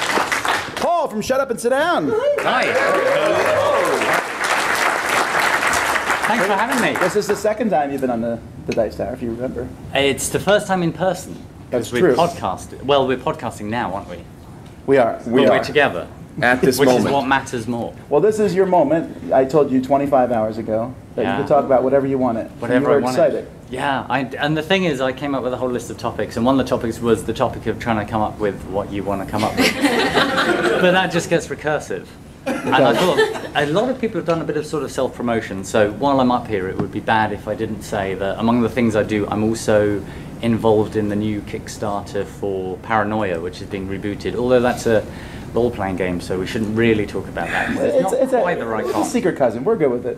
Are you sure? Yeah. Okay. Well, that's still running at the moment on Kickstarter, so if anyone is interested in a light role-playing game where we're deliberately trying to strip back some of the rules and make it a little more friendly to people who don't role-play too often and don't want to sort of immerse themselves in something really complex, and also want to sort of cooperate but only to kill the other people in the group, then that's exactly what you want to play. It's semi-cooperative insofar as you're trying to cover yourself and not get in too much trouble and achieve an objective, but it doesn't really matter if other people in the group kind of die, which you can do because you just come back. I think I would like that. I think you would actually. I think you might. So what's next on your list? What's next on my list? What, stuff to do? No, of the things to talk about. Oh, well, I think we're pretty much out of time. I think I've shown it already. We'll give you 30 seconds. Oh, blimey. If you haven't already started watching Shut Up and Sit Down, please do. And I would generally just encourage everyone to watch all the board game stuff that is out there, because when I started, I began watching just a few shows about board gaming on the internet and a few podcasts, but I think diversity is the key, and there's so many people here, like so many people you've included, who are doing all kinds of coverage, all kinds of points of view, that you just lose out if you go for a niche. All right. Well, thank you so much for coming on, and thank you for your show. Have you decided together or separate? Separate. All right, Mike, Elliot. Hey, Tom. I'm Mike. All right, well, you're first, so you get to tell us. Now, there was epic battles today of Dice Masters. What are the results of these? I only know one of them. We did not get to play the head-to-head match. Oh, that hasn't happened. Yeah, Erik lost his life counter and kind of chickened out at the end. But we played against Scott and Erik from BGG, and we were victorious. Was it close? Yeah, they ended up with, we were at 7 life, and they were at 0. You start with 30 life in the team game. So Dice Masters, huh? Finally in stores. Yes, after a long 6-month hiatus, it's finally back in, and we're very excited about that. And there's the new sets are coming up next year for Dungeons and Dragons and for DC. Yeah, I saw some of the stuff for that. It looks really exciting. Have you played anything here that you're really excited about? Haven't. I mean, lately I've been working on a lot of games, with Dice Masters and Shadowrun Crossfire with some of my ex-WotC friends and Bill from Catalyst. And yeah, man, you're like all over the place in these different games and Shadowrun. You think of a lot of theme. There's a lot of theme in your games. Yeah, I do a lot of kind of top-down thematic designs, which are kind of fun to work on. It's kind of interesting trying to mesh, especially like Dungeons and Dragons was a blast to work on because I was a D&D fan growing up, and that was like I get to take all my favorite monsters and make cards for them. So that was a really fun project to work on.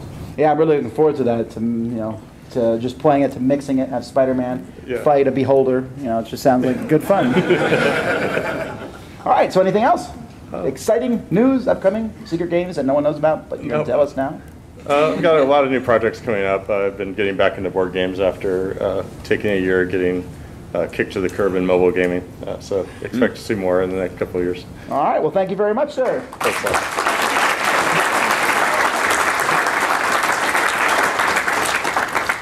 Erik, you're next. Now, Erik, he said you chickened out. I did.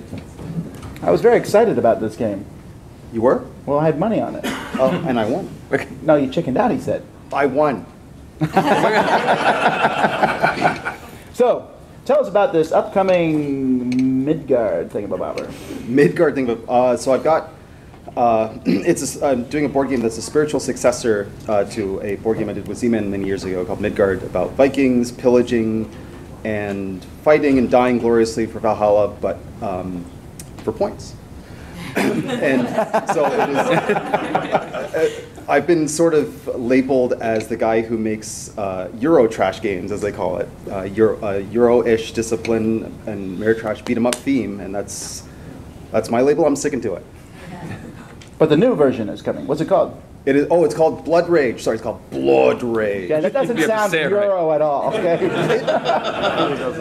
It is thinky. But it does sound really cool, and so we're looking forward to seeing that. I know the other one is about the 7. The game called The Others. That's a big game with lots and lots of cool minis, or not. And, it's going to have tons and tons of expansions and killing monsters with little sub themes of corruption, redemption, and temptation. There's so much in that. It's one of those games that I've been working on for like a year. It's got so much stuff going on in the box that I can't tell you in 2 minutes. Yeah, but you said you wanted to actually scare people with this game. I want to scare the blank out of them. All right. Well, have you played any games here? I unfortunately have not. I just got over the flu and got food poisoning 2 nights ago, so I'm just starting to get back into it. All right. Well, maybe you'll have a chance to run into them at the rest of the convention. I Thank will. you, sir. Appreciate it. Thank you. All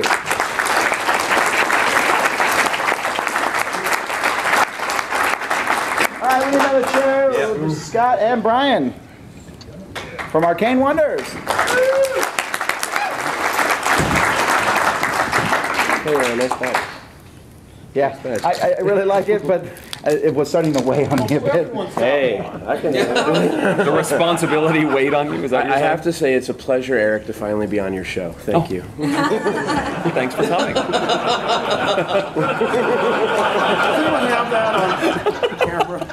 We do a lot of live shows, and they just continue to go downhill. All right. So finally, Sheriff of Nottingham came out Friday of last week. Yes. So Yes. it seems to be.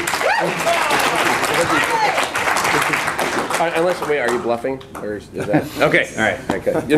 That was really a bad joke. I know. All right. So what can we, I mean, we already talked a little bit about Dice Tower Essentials line, and Sheriff is doing okay. Lots of games being sold. It's doing awesome. It's doing pretty awesome, yes. Yes, it is really. It's exciting. He downplays it so much.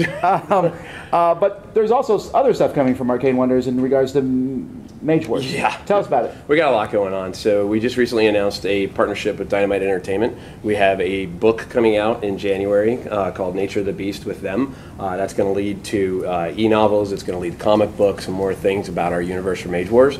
We've got a brand new game coming out in February timeframe called Mage Wars Battlegrounds, which is going to be modular boards and domination style gameplay, which if you're familiar with video game domination, you can play it now inside of Mage Wars. And then the big thing next year is going to be Mage Wars Academy, which is going to be all about accessibility and portability. Today, Mage Wars is a pretty big game. Mage Wars Academy is actually going to be able to be played on this table with all this stuff in the way and allow you to have it experience a full strategic battle in like 20 minutes. This Mage Wars Academy sounds like a really good idea. Brian, you put this together? Well, a guy named Tom Vasel actually first thought of it. Brilliant! Yes, I'm giving you official credit for it. So. Thank you. So happy. We're very excited about it. It's going to be more of a casual Mage Wars and appeal to a wider audience. But players who actually play the full game will be able to play that and just be able to like take a lunch break or a 20-minute battle and not have to get into the larger experience. If they don't have the time for it, whatever. All the cards are fully compatible, so they can just if you've been playing Mage Wars, you can buy Academy and pick up new spells and new cards for the game. All right, so we really look forward to seeing this stuff come out, and I look forward to seeing where Dice Tower Essentials goes. So do we. It's Well, we know exciting. the next one, right? We do. When we mentioned that earlier, the City of Gears. The City of Gears. Excellent. Just really, really cool, and more on the way. Yes. So, thank you, gentlemen. Awesome. Thank you. Appreciate it.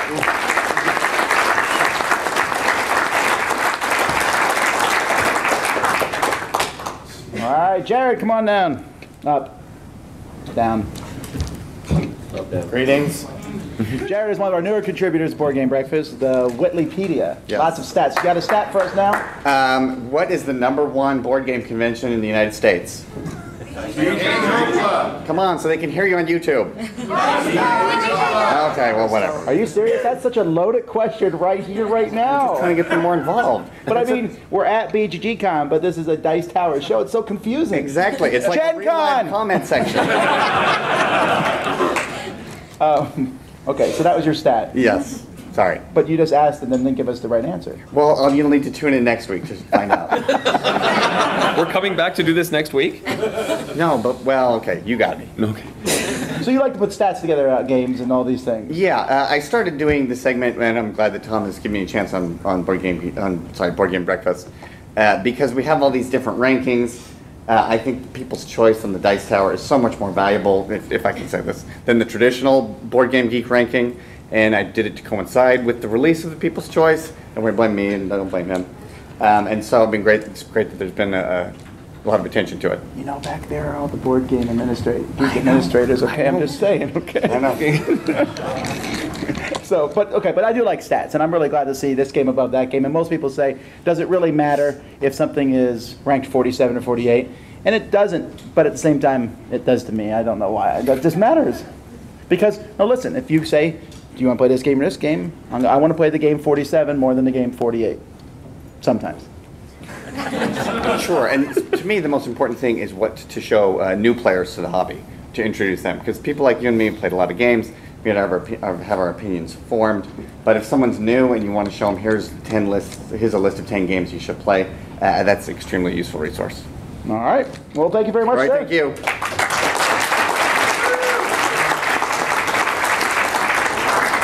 Okay, I still have coming up Zev and Rob and Ignacy and Bonacor and Jeff and Aldi.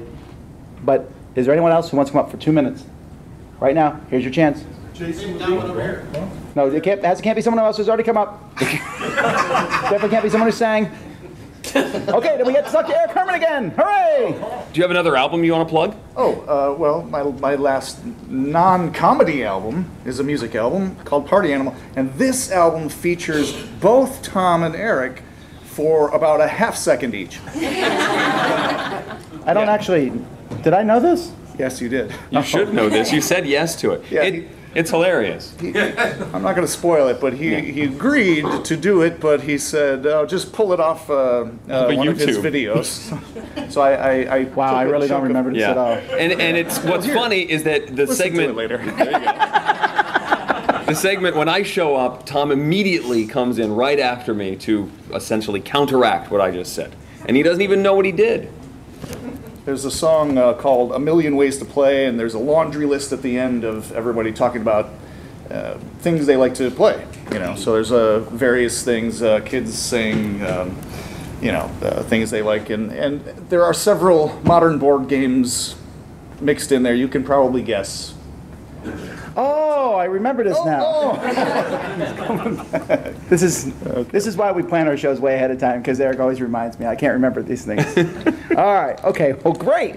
Thank you. And now we're up to Zev.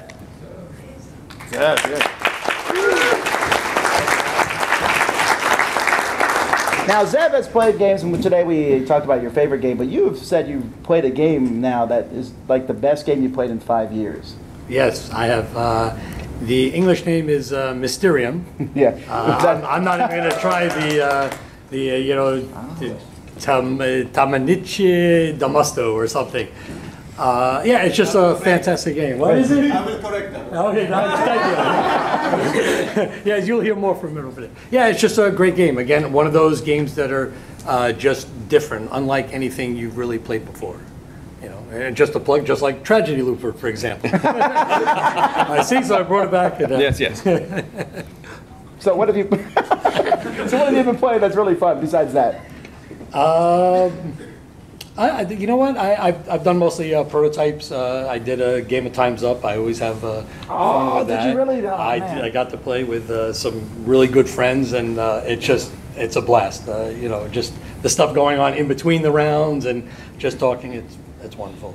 All right. It's always the people that you play with, right? That's what Erik says on every show. Yes. Absolutely, right? Even a bad game can be made good by the people you play with. If It they're can good be. people. It can be.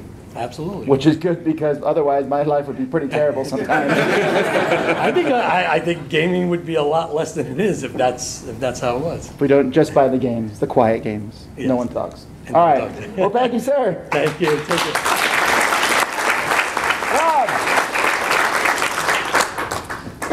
All right, Rob, everyone has been talking about your game on the show so far, the Spyfall. They've just been going on and on and on about it. When's it coming out? As soon as possible. I made the mistake of announcing it too early. I was very excited. I had my own company, and then I realized it had a lot of work to do. So I am getting up early and staying up late trying to work on it. It's going well here. Well, Erik is more interested in your other Legacy game.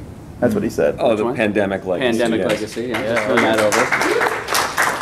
So that one is much closer then. Yeah, well, that was starting off a stable base, and I had a co-designer from the beginning, so that kind of lapped Spyfall, which is, Spyfall's my white whale. So do you think you'll be making Legacy games, many of them, or are you kind of done? I'm probably going to take a break after this one because they take years, and I'd like to do something quieter and simpler, but I'll get back to them. People ask me for them all the time, and I enjoy making them.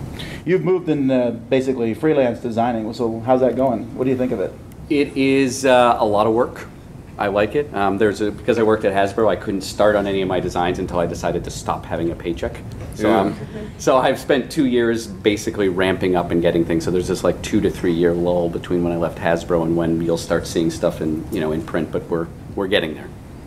So what will be the first thing we'll see from you then? As a designer or as a publisher? Because here's where I flogged my Kickstarter. Thank you. I'll get it over with quickly. It's called Fun Employed, second edition, and now we're going to move back to the other question.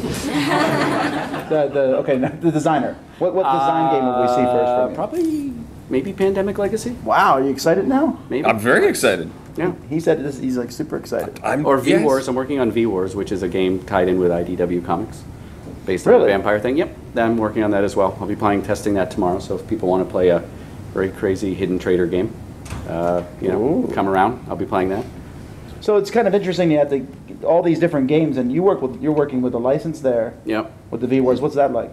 You did a lot of That's good. I love licenses because I feel like they tell me like what needs to be there and what doesn't, and what emotionally it should feel like before you even start. So I don't have to spend time trying to figure out where the game needs to be. I read the books. I read the comic books. I'm like, oh, I get this. It's a combination of political intrigue and hidden information, and sort of like I can start a design document much faster as opposed to thinking, well, what do I want to do, with a blank slate. All right. Well, thank you very much. Thank you. Check out his designs. You can find.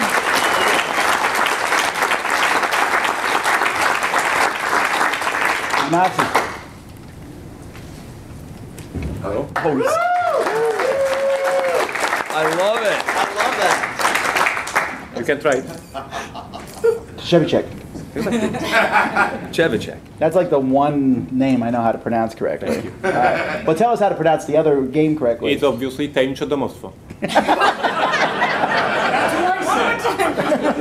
Well, this is the year of American Portal. Yeah. We have seen you several times now. And I'm loving it. Really? It's amazing, yes. And here is a very funny thing that so many people bought the game and they cannot pronounce the name. So they cannot tell, I bought the game, so yes, so it's hard to tell your friends that you brought something and you cannot say what's the title, yes. So I'm really excited though because you made a game piece deliberately to be destroyed. Yeah. This has made me so happy. Yes. And when I do it here at BGG.con and I do it in front of people and what just happened? Yeah, because I in front of them just destroy it. It's a spyglass for Robinson Crusoe Legacy. Yeah. This is the concept is that you were looking for the help from the ship, yes, and you see that ship is not coming, so what the hell? You destroy this spyglass, yes, and you get determination tokens to survive on this island, yes. So quite a funny promo, and yes, we are giving it for free, so visit our booth and take a few of them. Now, one more thing that's really fascinating is this book you're putting together of secrets of how to win games from game designers. Yes. I have this book here because I have few more entries. Yes, it was donated for the auction, yes, and it got a lot of money from the one person who bought it. And the concept was that in Essen, I got this notebook, and I asked many designers who were in Essen to contribute to this book, and they wrote a very short, rather funny entry, how to win one of their games. So we have these ultimate books, how to win Pandemic, how to win Nothing Personal, how to win Robinson Crusoe, etc., etc., etc. Yes, there is about 30 now entries, and I'm gathering more of them. And the person who won this auction contacted me that he will continue gathering these entries, and he will put it again on the auction. So this is an amazing project, which is really growing, and I think it's a very fun and it's okay. Well, it's very exciting. I saw the book. It's really cool. Thank you so much for that. Thank you.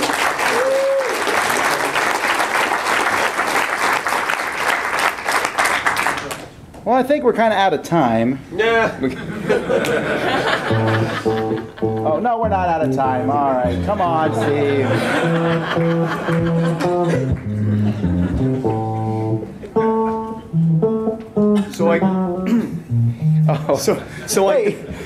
So I got up here, I just want to check my time, make sure I knew when I was going to be up here, and Bart says, I don't see your name on the list. I look down the list at 6:52, right after Ignazi, right before Jeff and Aldi, it says, loser. Hashtag why, Tom, why? Really? Do we need to go with a why? It's a long list, sir. But hey, everyone's been talking great about your games this year for once. He can't just stop. He's gotta. I did stop for 6 months. It was the hardest 6 months of my life. So that I would get you space at Gen Con and we'd have that great show, the most amazing show you've ever done. No, until now. Okay, this is almost as good as the Gen Con show. It's a great show, right, guys? This is But really, you've been getting a lot of positive buzz on Panamax and Kanban and Diamonds. I see people playing Diamonds everywhere. There's a really, great buzz on everything. I mean, and truly a huge expanse of games, right? The big, heavy Euro gamers are going to love Kanban, going to love Panamax. You have Medina there is a new reprint that's just come down with gorgeous pieces. Among the Stars, a perennial seller, and we brought that back with 2 expansions. And Diamonds is just like, it's just like all over the place and just selling great. It's going to be the first game that I'm going to sell out here at the booth, too. So you're selling out? I will sell out of Diamonds by tomorrow. It's a guarantee. I knew you'd sell out. Oh, I can't hit the table. What? All right. Well, thank you so much. Yeah, you're very welcome. You're very welcome. We got to dinner now. Come on, let's go. Almost. We're almost there. Almost there. He does like me. He really does. Come on. All right, there's one more. We're after Carl. Sorry. Carl. Tom. Sir. Welcome to the show. Police Precinct, a new version. 2-sided board. 2 Vasel avenues. New rulebook. 2nd edition. Okay, but you actually have to say something now that you're here. You can't just show the game off. This is a Price is Right. This is one of only 5 copies of the 2nd edition of Police Precinct in the world. And we've got 3 of them down here at BGG.con, 2 are still back in Denver. And we've been having a lot of fun playing the back side of the board, which is really the only new thing. The whole graphic design aspect has been changed, but the only thing that the 1st edition might not have, that the 2nd edition would have, would be it's a 2-sided board now. So the back side of the board, we coined the phrase the Unterbelly, which is a compound word, German, English, that is representative of the seedier, darker, more crime-ridden side of Commonville. Wait a minute. The new board has more crime? Has more crime. You thought the other side wasn't the darker, seedier crime zone? Tom, it's only for experienced players. I'm sorry. Yeah. Okay. Well, all right. Well, thanks so much for coming on and showing it to us. You didn't come by the booth and see it, right? Yep, come by the booth. All right. Thank you, sir.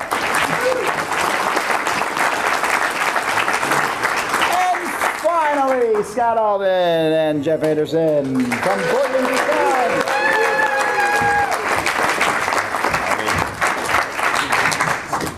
All right, guys, the biggest year ever. Yeah, we're up to 2,500 this year. So there's some changes in there. We split the exhibition hall. The hot games room is big and wide and open. And bright. Are there other changes I've missed that? I don't think so. Really, well, we did get a bunch of extra little side rooms up here upstairs to get more tables shoved into. Yeah, we've taken over the whole hotel right now. Yeah, there's really no, besides some executive ballroom thing up the top. Yeah, if you want to play up on the 13th floor or the 11th floor, there's some small little ballrooms up there, but maybe that's next. Those that you pay to play to go up there. Dice Tower. Those are the VIP rooms. Ooh. So, have you played a game yet, Jeff? As a testament to how smoothly this convention has gone, I've played 2 games. Wow! What games? I played Ogre the other night with my son, who's here. I have my two sons here, and so I played Ogre with the younger one, and then that was last night, and then just earlier today I played one of the little card games that Michael Mendes has been showing off, and played that with him, and got to play that. Town building or something like that. And all of you got to play in that epic Dice Masters challenge. Right. Against. Yeah, we got the epic Eric Lang me and Eric Martin against Eric Lang and Mike Elliott. I came by to encourage. They kicked our butts. Yeah. Yeah. Well, they know the game a little better than I do. Any game that you're super excited about? Well, I played Mysterium. That's awesome. Yeah, that's very good. Nice job. And I also played the Caddyshack trivia game, which I love. I imagine they're similar, right? Yeah, they're all like similar weight. So tell us a bit about this cruise coming up. We are so excited about this cruise. It's next spring, the end of March, beginning of April, and my wife and I have gone on several cruises, and the one thing missing is how to spend the days at sea. And so we figured, well, we found a cruise ship that's got a ballroom twice the size of this one, and we're going to invite 200 or so of our closest friends and go cruising. We've already got more than 100 people signed up, so there's room for more of you, but not for long. So, Are you going? Oh yeah. All right. Well, I look forward to seeing how that works. Anything about next year's Board Game Geek-Con? Is it same place, same style? everything will be very similar here. Yeah, we've signed 3 years. We're signed for 3 3 more years here. Yep. But And, there will be an announcement tomorrow night, though. All right. So stay tuned. That by the time you listen to this, The we'll announcement, already know. Future Eric, tell us what that announcement was. I will. All right. Well, guys, a big hand up. They've done a great job putting this convention on. So much fun.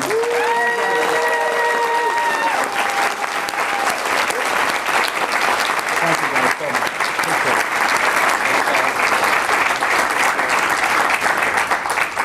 And now we must say goodbye. Do you have a goodbye song? Like the big bear in the blue house. Goodbye. Good night, sweetheart. Well, it's time to go. Good night, sweetheart. Well, it's time to go. Hate to leave you, but I really must say good night, sweetheart. Good night. Don't. Are you gonna have to pay for this? Yeah, probably. Until next time, I'm Tom Vasel. I'm Erik Sommer. And you've been watching the Dice Tower. And listening to the Dice Tower. Sorry, I get confused. As we've discovered. And that's a wrap. Thank you, everybody. Great